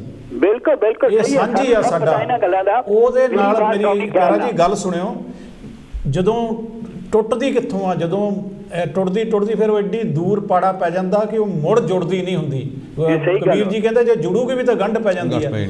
ਸੋ ਪਹਿਲਾਂ ਇਹ ਜਦੋਂ ਜ਼ਮੀਨਾਂ ਮਿਲੀਆਂ ਉਸ ਵੇਲੇ ਜ਼ਮੀਨਦਾਰ ਤੇ ਜ਼ਮੀਨਦਾਰ ਇਹਨਾਂ ਮਜ਼ਦੂਰਾਂ ਨੂੰ ਸਾਂਝੀ ਕਹਿੰਦਾ ਸੀ, ਸਾਂਝੀ ਨੂੰ ਮਿਲਦੀ ਸੀ ਨਾਲ ਉਹਦੇ ਹਿੱਸੇ ਦੀ। ਫਿਰ ਉਹਨਾਂ ਨੇ ਕਹਿਤਾ ਨਹੀਂ ਜੀ ਤੁਹਾਨੂੰ ਅਸੀਂ ਸਾਲ ਦੀ ਆਹ ਦੇ ਦਿਆ ਕਰਾਂਗੇ। ਇਹ ਹੁਣ ਹੌਲੀ ਹੌਲੀ ਉਹ ਮਜ਼ਦੂਰ ਬਣ ਗਿਆ ਜੀ। ਗੱਲ ਕਰੋ। ਹੁਕਮ ਬਣ ਗਿਆ, ਹੁਕਮ ਬਣ ਗਿਆ ਜੀ। ਹਾਕਮ ਅਜ਼ਾਰੇ ਦਾਰਿਆਂ ਸੰਗ ਖੜੋ, ਆਮ ਜਨ ਦੇ ਹੱਕ ਲੈ ਹਨ ਖੋ। ਚਾਲ ਸਾਹਿਬ ਜੀ ਹੁਕਮ ਚਾੜ ਇਲਾਹੀ ਫਰਮਾਨ ਦੀ ਕਿ ਰੱਬ ਵੱਲੋਂ ਮੈਨੂੰ ਫਰਮਾਨ ਆਇਆ, ਤੁਸੀਂ ਨਹੀਂ ਕੁਛ ਕਰ ਸਕਦੇ। ਇਹ ਕੂੜ ਦੀ ਮੰਡੀ ਗਰਾਉਣ ਲਈ, ਇਨਸਾਫ ਲਿਆਉਣ ਲਈ ਕਾਲਖ ਦੇ ਚਿੰਨ੍ਹ ਮਿਟਾਉਣੇ ਹੀ ਪੈਂਦੇ ਨੇ। ਵਾਹ ਜੀ ਵਾਹ। ਆਪਾਂ ਸਾਰਿਆਂ ਰਲ ਕੇ ਮਿਟਾਉਣੇ ਆ ਜੀ। ਤੇ ਕਾਲੇ ਕਾਨੂੰਨ ਰੱਦ ਕਰਾਉਣ ਲਈ ਰੋਸ ਇਹ ਦਿਖਾਉਣੇ ਹੀ ਪੈਂਦੇ ਨੇ। ਮੈਂ ਥੋੜੀਆਂ ਲੈਣਾ ਤੁਹਾਨੂੰ ਸਾਂਝੀ ਕਰਕੇ ਇੱਥੇ ਗੱਲ ਮੁਕਾਊਂਗਾ। ਸਰਕਾਰੇ ਲੋਕਾਂ ਨੇ ਤੁਹਾਨੂੰ ਤਾਜ ਪਹਿਨਾਇਆ, ਦੇਸ਼ ਦੀ ਉੱਚੀ ਕੁਰਸੀ ਉੱਪਰ ਹੈ ਬਿਠਾਇਆ। ਜੇ ਤੁਸੀਂ ਰੁਤਬੇ ਦਾ ਸਹੀ ਫਰਜ਼ ਨਾ ਨਿਭਾਇਆ ਤਾਂ ਬਾਹਰ ਦਾ ਰਸਤਾ ਦੂਰ ਨਹੀਂ ਜਾਣੇ ਖੁਦਾਇਆ। ਬਹੁਤ ਮਿਹਰਬਾਨੀ ਜੀ, ਥੈਂਕ ਯੂ। ਤੁਹਾਡੇ ਰੱਬ ਨੂੰ ਵੀ ਪਤਾ ਲੱਗ ਜਾਣਾ ਚਾਹੀਦਾ ਬਾਹਰ ਦਾ ਰਸਤਾ ਦੂਰ ਨਹੀਂ ਹੋ। ਕਿਉਂ ਸੰਵਿਧਾਨ ਦਾ ਭੈ ਨਾ ਖਾਇਆ? ਇਹਦਾ ਸੰਵਿਧਾਨ ਵੀ ਨਹੀਂ, ਸੰਵਿਧਾਨ ਦੀ ਵੀ ਪੂਰਾ ਵੀ ਰਿਸਪੈਕਟ ਨਹੀਂ ਕੀਤੀ। ਆਰਡੀਨੈਂਸ ਕਿਹੜਾ ਐਮਰਜੈਂਸੀ ਸੀ ਜੋ ਆਰਡੀਨੈਂਸ ਲਿਆ, ਤੁਸੀਂ ਇਹ ਕਾਨੂੰਨ ਬਣਾਇਆ। ਇਹ ਤਾਂ ਹੈ ਹੀ ਸਾਰੀ ਗੱਲ ਗਲਤ ਆ ਮੇਰੇ ਦੋਸਤੋ ਜੀ। ਕਿਉਂ ਸੰਵਿਧਾਨ ਦਾ ਭੈ ਨਾ ਖਾਇਆ? ਉਹਨਾਂ ਨੂੰ ਕਿਉਂ ਨਹੀਂ ਪਤਾ ਲੱਗਿਆ ਕਿ ਸੰਵਿਧਾਨ ਰਾਹੀਂ ਇਹ ਗੱਲ ਹੋਣੀ ਚਾਹੀਦੀ? ਉਹਨੇ ਤਾਂ ਉਦੋਂ ਹੀ ਆ ਕੇ ਕਾਨੂੰਨ ਪਾਸ ਕਰ ਲਿਆ। ਇਹ ਕੋਈ ਕਾਨੂੰਨ ਨਹੀਂ ਹੋ, ਇਹਨੂੰ ਨਹੀਂ ਆਪਾਂ ਮੰਨਣਾ। ਤੋਬਾ ਨਹੀਂ ਹੋ ਇਹ ਮਨਜ਼ੂਰ, ਹੰਦੇਰ ਗਰਦੀ ਦਾ ਤਪਿਆ ਤੰਦੂਰ। ਲਾਵਾ ਸਮੇਟਣ ਲਈ ਫਲਾਦੀ ਬੁਰਜ ਜਟਾਉਣੇ ਹੀ ਪੈਂਦੇ ਨੇ। ਬਹੁਤ ਫਲਾਦੀ ਬੁਰਜ ਕਿਉਂਕਿ ਉਹ ਖੜੇ ਹੋ ਗਿਆ ਤਾਂ ਆਪਾਂ ਉਹਨਾਂ ਦੇ ਨਾਲ ਆਵਾਜ਼ ਉਠਾਉਣੀ ਆ। ਬੰਗਰ ਸਾਹਿਬ ਪ੍ਰੋਗਰਾਮ ਕਰ ਰਹੇ ਆ। ਬੰਗਰ ਸਾਹਿਬ ਤੁਸੀਂ ਵੀ ਸ਼ੋਅ ਕਰਦੇ, ਤੁਹਾਨੂੰ ਪਤਾ ਵੀ ਟਾਈਮ ਦਾ ਹੈਗਾ ਸਾਡੇ ਕੋਲ ਬਿਲਕੁਲ ਟਾਈਮ ਨਹੀਂ ਹੈ। ਇਸ ਕਰਕੇ ਤੁਹਾਡਾ ਬਹੁਤ ਥੈਂਕ ਯੂ। ਇੱਕ ਪੰਜਾਬੀ ਮੀਡੀਆ ਦੀ ਵੀ ਗੱਲ ਕਰਦੇ ਜਾਈਏ ਵੀ ਰਵੀ ਸਿੱਧੂ ਜਿਸ ਖਾਲਸਾ ਏਡ ਦੇ ਵਿੱਚ ਜਿਨ੍ਹਾਂ ਨੇ ਬਹੁਤ ਵੱਡੀ ਦੇਣ ਆ, ਉਹਨਾਂ ਨੇ ਨਵੇਂ ਇੰਗਲੈਂਡ ਦੇ ਉੱਤੇ ਜਿੰਨੇ ਵੀ ਟੀਵੀ ਆ ਉਹਨਾਂ ਨੂੰ ਇੱਕ ਟੀਵੀ ਨੂੰ ਉਹਨੇ ਨਿੱਜੀ ਤੌਰ ਤੇ ਨਾਂ ਲੈ ਕੇ ਕਿਹਾ ਕਿ ਇਸ ਟੀਵੀ ਤੋਂ ਬਿਨਾਂ ਬਾਕੀ ਸਾਰੇ ਟੀਵੀ ਜਿਹੜੇ ਉਹਦੇ ਕੋਲੋਂ ਹਿੱਸੇਦਾਰੀ ਮੰਗਦੇ ਵੀ ਜਿੰਨੇ ਪੈਸੇ ਇਕੱਠੇ ਹੋਣ ਉਹ ਇੰਨੇ ਸਾਨੂੰ ਵਿੱਚੋਂ ਦਿੱਤੀ ਜਾਵੇ। ਕਿੰਨਾ ਕੁ ਸੱਚ ਹੈ ਜੀ? ਅਸਲ ਦੇ ਵਿੱਚ ਜਿਹੜੀ ਗੱਲ ਹੈਗੀ ਕਮਿਸ਼ਨ ਦੀ, ਇਹ ਸਾਰੇ ਚਾਰਜ ਕਰਦੇ ਨੇ। ਉਹ ਇਹ ਕਹਿ ਕਰਦੇ ਨੇ ਕਿ ਸਾਡਾ ਇਹ ਖਰਚਾ ਹੁੰਦਾ ਪਿਆ ਜੀ, ਤੇ ਉਹ ਆਪਣਾ ਇਹ 'ਤੇ ਹੱਕ ਸਮਝਦੇ ਨੇ। ਤੇ ਕਈ ਵਾਰ ਇਹ ਜਿਹੜਾ ਜਿੰਨੀ ਮੇਰੇ ਵੀਰ ਪੈਸਾ ਭੇਜਦੇ ਨੇ ਉਹਦਾ ਲਗਭਗ ਉਹ ਜਿਹੜੀ ਸੰਸਥਾ ਨੂੰ ਭੇਜਦੇ ਉਹਦਾ 30% ਵੀ ਨਹੀਂ ਪਹੁੰਚਦਾ, ਉਹਨਾਂ ਨੂੰ 70% ਇੱਥੇ ਇੰਗਲੈਂਡ ਦੇ ਵਿੱਚ ਜਾਂ ਜਿੱਥੇ ਇਹ ਇਹਨਾਂ ਖਰਚਿਆਂ ਦੇ ਵਿੱਚ ਸ਼ਾਮਲ ਕਰ ਲੈਂਦੇ ਨੇ। ਤੇ ਜਿਹੜੀ ਗੱਲ ਰਵੀ ਨੇ ਕੀਤੀ ਉਹ ਗੱਲ ਇਹਨਾਂ ਦੀ ਬਹੁਤ ਹੱਦ ਤੱਕ ਸਹੀ ਆ ਤੇ ਇਹ ਗੱਲ ਮੁਨਾਸਿਬ ਹੈਗੀ ਆ ਵੀ ਇਹ ਇਸ ਤਰ੍ਹਾਂ ਕਰਦੇ ਪਏ ਨੇ, ਮਨਜ਼ੂਰ ਕਰਦੇ ਨੇ। ਇਹਦੇ ਨਾਲ ਇਹ ਗੱਲ ਜਿਹੜੀ ਮੈਂ ਜੁੜੀ ਕਰਦਾ ਵੀ ਜਿਹੜੀ ਦੀਪ ਸਿੱਧੂ ਕਰਦਾ ਗੱਲ, ਉਹ ਗੱਲ ਨੂੰ ਸਮਝਦੇ ਨਹੀਂ ਪਏ। ਜਿਹੜਾ ਅੱਜ ਤੋਂ ਮਹੀਨਾ ਪਹਿਲਾਂ ਜਿੱਥੇ ਕੋਲ ਸੀਗਾ ਉਦੋਂ ਕਿਸੇ ਹੱਦ ਤੱਕ ਸਾਡੇ ਆਪਣੇ ਧਰਮ ਦੇ ਝੰਡੇ ਲਾਉਣੇ, ਨਾਅਰੇ ਲਾਉਣੇ ਕਿ ਹੱਦ ਤੱਕ ਠੀਕ ਸੀਗੇ, ਚੱਲਦੇ ਸੀਗੇ। ਉਦੋਂ ਸਾਡਾ ਕੋਲ ਛੋਟਾ ਸੀ। ਹੁਣ ਜਿਹੜਾ ਕੋਲ ਆ, ਅੱਜ ਜਿਹੜਾ ਕੋਲ ਦਾ ਰੂਪ ਹੈ ਬਹੁਤ ਬਦਲ ਗਿਆ। ਅੱਜ ਰੂਪ ਇਹ ਬਣ ਗਿਆ ਵੀ ਉੱਥੇ ਸਾਡਾ ਹਿੰਦੂ ਭਾਈਚਾਰਾ, ਸਾਡਾ ਮੁਸਲਿਮ ਭਾਈਚਾਰਾ ਸਾਰੇ ਉੱਥੇ ਬੈਠੇ ਨੇ। ਹੁਣ ਮੇਰੇ ਆਪਣੇ ਵੀਰ ਉਹ ਨਾਅਰੇ 'ਤੇ ਵੀ ਗੱਲ ਆਉਂਦੀ ਪਈ ਹੈ ਵੀ ਕਿਸਾਨ ਸਭਾ ਵਾਲਿਆਂ ਨੇ, ਰਾਜੋਵਾਲ ਨੇ, ਬਲਵੀਰ ਰਾਜੋਵਾਲ ਨੇ ਨਾਅਰੇ ਆਪਣੇ ਸਿੱਖ ਧਰਮ ਦੇ ਨਾਅਰੇ ਲਾਉਣ ਤੋਂ ਮਨਾ ਕੀਤੀ ਆ। ਉਹਨਾਂ ਦਾ ਕਾਰਨ ਇਹ ਸੀ ਕਿ ਮੇਰੇ ਵੀਰਾਂ ਨੂੰ ਜੇ ਮੈਂ ਹੁਣ ਕਹਾਂ ਨਾਅਰੇ ਤਦਵੀਰ ਤੁਹਾਨੂੰ ਕਿਸ ਤਰ੍ਹਾਂ ਲੱਗਦਾ? ਇਹ ਉਹ ਸਟੇਜ ਉੱਤੋਂ ਜਿੱਥੇ ਸਾਰੇ ਅਸੀਂ ਇਕੱਠੇ ਬੈਠੇ ਹਾਂ ਉੱਥੇ ਇੱਕ ਧਰਮ ਦੇ ਨਾਅਰੇ ਲਾਉਣੇ ਕਿ ਹਰ ਹਰ ਮਹਾਦੇਵ ਕਹਿਣਾ, ਕੀ ਉਹ ਪੰਜਾਬੀਆਂ ਨੂੰ ਚੰਗਾ ਲੱਗੂਗਾ? ਕੀ ਸਿੱਖਾਂ ਨੂੰ ਚੰਗਾ ਲੱਗੂਗਾ? ਨਾਅਰੇ ਤਦਵੀਰ ਸਟੇਜ ਤੋਂ ਕਿਹਾ ਜਾਵੇ, ਕੀ ਉਹ ਸਿੱਖਾਂ ਨੂੰ ਚੰਗਾ ਲੱਗੂਗਾ? ਇਸ ਗੱਲ ਨੂੰ ਮੁੱਖ ਰੱਖਦੇ ਹੋਏ ਉਹਨਾਂ ਨੇ ਇਹ ਗੱਲਾਂ ਕੀਤੀਆਂ ਨੇ ਕਿ ਹੁਣ ਭਾਈ ਅਸੀਂ ਆਪਣੇ ਨਾਅਰੇ ਬਦਲ ਲਈਏ, ਉਸ ਤਰ੍ਹਾਂ ਦੇ ਨਾਅਰੇ ਨਾ ਲਾਈਏ, ਉਹ ਨਾਅਰੇ ਲਾਈਏ ਜਿਹਦੇ ਵਿੱਚ ਸਾਡੀ ਏਕਤਾ ਸ਼ੋ ਹੋਵੇ। ਉਹੀ ਉਹ ਝੰਡੇ ਦੀ ਵੀ ਗੱਲ ਉਹੀ ਆ ਵੀ ਜਿਹੜੇ ਝੰਡੇ ਦੇ ਨਾਲ ਸਾਡੀ ਏਕਤਾ ਸ਼ੋ ਹੁੰਦੀ ਆ, ਸਾਨੂੰ ਉਹ ਲਾਉਣਾ ਚਾਹੀਦਾ। ਜੀ ਸਦਕੇ ਆਪਣੇ ਅਖੰਡੇ ਦੇ ਤੁਸੀਂ ਲਾਓ, ਜਿੱਤ ਕੇ ਆਓ, ਜਿੱਦਾਂ ਮਰਜ਼ੀ ਲਾਓ, ਆਪਾਂ ਲਾਵਾਂਗੇ, ਜ਼ਰੂਰ ਲਾਉਣਾ ਚਾਹੀਦੇ ਆ। ਪਰ ਅੱਜ ਜਿਹੜੀ ਗੱਲ ਜਿਹੜੀ ਸਾਡੇ ਲਈ ਜ਼ਰੂਰੀ ਆ ਉਹ ਸਾਨੂੰ ਏਕਤਾ ਸ਼ੋ ਕਰਨ ਦੀ ਗੱਲ ਹੈਗੀ ਆ। ਇਹਨਾਂ ਨਾਲ ਰਿਲੇਟਿਡ ਮੀਡੀਆ ਦੀ ਗੱਲ ਕਰਦਾ। ਜਿਹੜਾ ਮੀਡੀਆ ਨਾ ਉਹਦਾ ਕੰਮ ਹੁੰਦਾ ਨਿਰਪੱਖ ਹੋ ਕੇ ਗੱਲ ਕਰਨੀ, ਇੱਕ ਪਾਸੜ ਹੋ ਕੇ ਨਹੀਂ। ਜਿਹੜਾ ਅੱਜ ਮੋਦੀ ਅੱਜ ਸਾਡੇ ਸਿਰ 'ਤੇ ਚੜ੍ਹਾ ਕੇ ਬਿਠਾਇਆ ਸਾਰਿਆਂ ਦੇ, ਜਿਹੜੇ ਸਾਨੂੰ ਦਿਨ ਦੇਖਣੇ ਪਏ ਆ, ਉਹਦੇ ਵਿੱਚ ਜਿਹੜਾ ਇੰਡੀਅਨ ਮੀਡੀਆ ਆ, ਗੰਦਾ ਮੀਡੀਆ, ਜਿਹਨੂੰ ਗੋਦੀ ਮੀਡੀਆ ਕਹਿੰਦੇ ਆ, ਮੋਦੀ ਮੀਡੀਆ, ਉਸ ਨੇ ਪੂਰੀ ਝੂਠ ਬੋਲ ਕੇ ਦਿਨ ਨੂੰ ਰਾਤ ਕਰਕੇ ਸਾਡੇ ਅੱਖਾਂ 'ਚ ਧੂੜ ਪਾ ਕੇ ਇਹ ਕੀਤਾ। ਅੱਜ ਮੀਡੀਆ ਦੇ ਵਿੱਚ ਇੰਨੀ ਤਾਕਤ ਹੈ ਕਿ ਮੀਡੀਆ 'ਚ ਚਾਹੇ ਦਿਨ ਨੂੰ ਰਾਤ, ਰਾਤ ਨੂੰ ਦਿਨ ਕਰ ਦਿੰਦਾ, ਜਿਹਨੂੰ ਚਾਹਵੇ ਉਹਨੂੰ ਹਰਾਉਣ ਦਾ, ਉਹਨੂੰ ਜਿਤਾ ਦਿੰਦਾ। ਔਰ ਇੱਥੇ ਮੈਂ ਇੱਕ ਸੌਰੀ ਮਾਫ ਕਰਨਾ ਵੀ ਇੰਗਲੈਂਡ ਦੇ ਵਿੱਚ ਮੇਰੇ ਵੀਰ, ਇੱਥੇ ਇੰਗਲੈਂਡ ਦੇ ਵਿੱਚ ਜਿਹੜੇ ਮੀਡੀਆ ਆ ਉਹ ਪੰਜਾਬੀ ਆ, ਏਸ਼ੀਅਨ ਮੀਡੀਆ ਜਿਹੜਾ ਸਾਡਾ ਭਰਾਵਾਂ ਦਾ ਹੈਗਾ, ਖਾਸ ਕਰਕੇ ਪੰਜਾਬੀ, ਉਹਦੇ ਉੱਤੇ ਕਿਸਾਨ ਸਭਾ ਦੇ ਉੱਤੇ, ਕਿਸਾਨ ਏਕਤਾ ਦੇ ਉੱਤੇ ਕਾਫੀ ਠੋਸ ਜੀ ਹਾਂਜੀ ਉਹ ਲਾਈ ਜਾ ਰਹੀ ਹੈ। ਅਸੀਂ ਉਹ ਗੱਲ ਤੇ ਕਰਾਂਗੇ, ਕਿਸਾਨ ਸਭਾਵਾਂ ਜਿਹੜੀਆਂ ਹੈਗੀਆਂ ਉਹਨਾਂ ਨੂੰ ਚੱਲਣ ਦਿਓ। ਅਜੇ ਆਪਾਂ ਨੂੰ ਉਹਨਾਂ ਨੂੰ ਚੱਲਣ ਜਿਸ ਤਰ੍ਹਾਂ ਉਹ ਕਰਦੇ ਨੇ, ਉਹ ਸਾਡੇ ਨਾਲੋਂ ਸਿਆਣੇ ਨੇ, ਐਕਸਪੀਰੀਅੰਸ ਜ਼ਿਆਦਾ, ਉਹਨੂੰ ਕਰ ਲੈਣ ਦਿਓ। ਬਹੁਤ ਮਿਹਰਬਾਨੀ ਪਿਆਰੇ ਦਰਸ਼ਕੋ। ਜਿਵੇਂ ਕਿ ਜਿੰਨਾ ਜ਼ਿਆਦਾ ਝੂਠ ਬੋਲਿਆ ਜਾਏ, ਕਿਸੇ ਬਾਰੇ ਵਾਰ-ਵਾਰ ਝੂਠ ਬੋਲਿਆ ਜਾਵੇ ਤਾਂ ਉਹ ਸੱਚ ਲੱਗਣ ਲੱਗ ਪੈਂਦਾ। ਅਸੀਂ 2 ਲਫ਼ਜ਼ ਅੱਜ ਡਿਸਕਸ ਕਰਾਂਗੇ, ਸ਼ਬਦਾਂ ਦਾ ਹੇਰ-ਫੇਰ, ਕਿਉਂਕਿ ਜਦੋਂ ਸ਼ਬਦ ਬਣੇ ਸੀ, ਤੁਰੇ ਸੀ, ਗਾਂਹ ਤੱਕ ਜਾਂਦੇ, ਉਹ ਕਿਵੇਂ ਬਦਲ ਗਏ, ਉਹਨਾਂ ਬਾਰੇ ਤੁਹਾਡੇ ਨਾਲ ਅਸੀਂ ਹਰ ਵਾਰੀ ਡਿਸਕਸ ਕਰਦੇ। ਅੱਜ ਅਸੀਂ 2 ਸ਼ਬਦਾਂ ਤੇ ਕਰਾਂਗੇ। ਦਹਿਸ਼ਤ ਤੁਸੀਂ ਦੱਸ ਸਕਦੇ? ਡਰ, ਟੈਰਰਾਈਜ਼ ਕਰਨਾ ਕਿਸੇ ਨੂੰ, ਹਾਂ, ਡਰਾਉਣਾ ਕਿਸੇ ਨੂੰ, ਦਹਿਸ਼ਤ ਪਾਉਣੀ, ਡਰਾਉਣਾ, ਹਾਂ। ਪਰ ਇਹਦਾ ਅਸਲ ਮਕਸਦ ਹੈਗਾ ਹੈਰਾਨ ਕਰਨਾ। ਅੱਛਾ। ਜੋ ਡਿਕਸ਼ਨਰੀ 'ਚ ਇਹਦਾ ਲਫ਼ਜ਼ ਸੀ ਉਹ ਸੀ ਹੈਰਾਨ ਕਰਨਾ। ਜਦੋਂ ਕੋਈ ਇਹੋ ਜਿਹਾ ਕੋਈ ਕੰਮ ਕਰ ਦਿੰਦਾ ਸੀ ਤਾਂ ਉਹ ਹੈਰਾਨ ਹੋ ਜਾਂਦੇ ਸੀ। ਹੈਰਾਨੀ ਤੋਂ ਬਿਗੜਦਾ ਇਹ ਸ਼ਬਦ ਬਣ ਗਿਆ ਦਹਿਸ਼ਤ ਪਾਉਣੀ। ਮਤਲਬ ਭਾਵ ਇੱਕੋ ਹੀ ਆ, ਭਾਵ ਹੈ, ਭਾਵ ਗਲਤ ਪਾਸੇ ਨੂੰ ਚਲੇ ਗਿਆ। ਇਹ ਇਦਾਂ ਹੀ ਮੈਂ ਗੱਲ ਕਰਦਾ ਵੀ ਬਾਰ-ਬਾਰ ਗੱਲ ਕਰਦਿਆਂ ਇੱਦਾਂ ਚਲੇ ਜਾਂਦਾ। ਸੋ ਇੱਕ ਸ਼ਬਦ ਆ ਕਰੀਮ, ਦੱਸ ਸਕਦੇ? ਕਰੀਮ ਤਾਂ ਇੰਗਲਿਸ਼ ਦਾ ਲਫ਼ਜ਼ ਹੈ। ਤਾਂ ਹਾਂ, ਕੀ ਹੈ ਇੰਗਲਿਸ਼ ਦਾ ਮਤਲਬ ਕਿਸੇ ਚੀਜ਼ ਦਾ ਰਸ, ਜੂਸ, ਕਿਸੇ ਚੀਜ਼ ਦੀ ਉਹ ਰਿਜ਼ਲਟਸ, ਉਹਨੂੰ ਕਰੀਮ ਕਹਿੰਦੇ ਆਪਾਂ। ਕਰੀਮ ਦੋਸਤੋ ਜਿਹੜੀ ਆਪਾਂ ਕਿਤੇ ਮੂੰਹ ਤੇ ਲਾਈ ਗਈ ਹੋਗੀ ਜਾਂ ਕਿਸੇ ਵੇਲੇ ਮੈਂ ਆਈਸਕ੍ਰੀਮ ਦੀ ਗੱਲ ਕਰੀ ਜਾਂਦਾ, ਜਾਂ ਉਹਦਾ ਸੋਰਸ ਸ਼ੁਰੂ ਹੋਇਆ ਹੋਵੇਗਾ, ਉਹਦਾ ਡਿਕਸ਼ਨਰੀ ਤੇ ਡਾਕਟਰ ਇਕਬਾਲ ਦੇ ਅਨੁਸਾਰ ਇਹ ਉਡਾ ਦੇਣਾ, ਤਬਾਹ ਕਰ ਦੇਣਾ ਮਤਲਬ ਹੈ। ਇਹਦਾ ਮਤਲਬ ਹੈ ਕਰੀਮ ਦਾ ਮਤਲਬ ਤਬਾਹ ਕਰ ਦੇਣਾ, ਡਿਕਸ਼ਨਰੀ ਦਾ ਸ਼ਬਦ ਖਤਮ ਕਰ ਦੇਣਾ। ਮਤਲਬ ਕਿਤੇ ਦਾਗ ਹੋਏਗਾ ਤੇ ਕੀ ਹੋਗਾ, ਚੀਜ਼ ਨੂੰ ਲੁਕਾ ਦੇਣਾ, ਚੀਜ਼ ਨੂੰ ਲੁਕਾ ਦੇਣਾ। ਸੋ ਇਸ ਤਰ੍ਹਾਂ ਇਹ ਸ਼ਬਦਾਂ ਦਾ ਜਿਹੜਾ ਹੇਰ ਫੇਰ ਆ ਉਹ ਚੱਲਦਾ ਰਹਿੰਦਾ। ਪਿਆਰੇ ਦਰਸ਼ਕੋ, ਤੁਹਾਨੂੰ ਪ੍ਰੋਗਰਾਮ ਕਿਵੇਂ ਲੱਗਾ ਜ਼ਰੂਰ ਆਪਣੇ ਵਿਊ ਦਿਓ। ਅਗਲੇ ਵਾਰੀ ਫਿਰ ਇਹਨਾਂ ਦੋਸਤਾਂ ਦੇ ਨਾਲ, ਇਹਨਾਂ ਸਾਥੀਆਂ ਦੇ ਨਾਲ ਤੁਹਾਡੇ ਦਰਸ਼ਨ ਕਰਾਂਗੇ। ਅੱਜ ਦਾ ਪ੍ਰੋਗਰਾਮ ਇੱਥੇ ਹੀ ਖਤਮ ਹੁੰਦਾ। ਹੋ ਸਕਦਾ ਸਾਡੇ ਕੋਲ ਕੋਈ ਗਲਤੀ ਹੋ ਗਈ, ਉਹ ਵੀ ਕੰਮ ਕਰਦੇ ਹਾਂ, ਜ਼ਰੂਰ ਗਲਤੀ ਹੋ ਜਾਂਦੀ, ਇਸ ਦੇ ਨਾਲ ਹੀ ਅੱਜ ਦਾ ਪ੍ਰੋਗਰਾਮ ਸਮਾਪਤ ਹੁੰਦਾ। ਅਗਲੀ ਵੀਕੇ ਫਿਰ ਮਿਲਦੇ ਹਾਂ। ਜੈ ਗੁਰਦੇਵ, ਜੈ ਭੀਮ।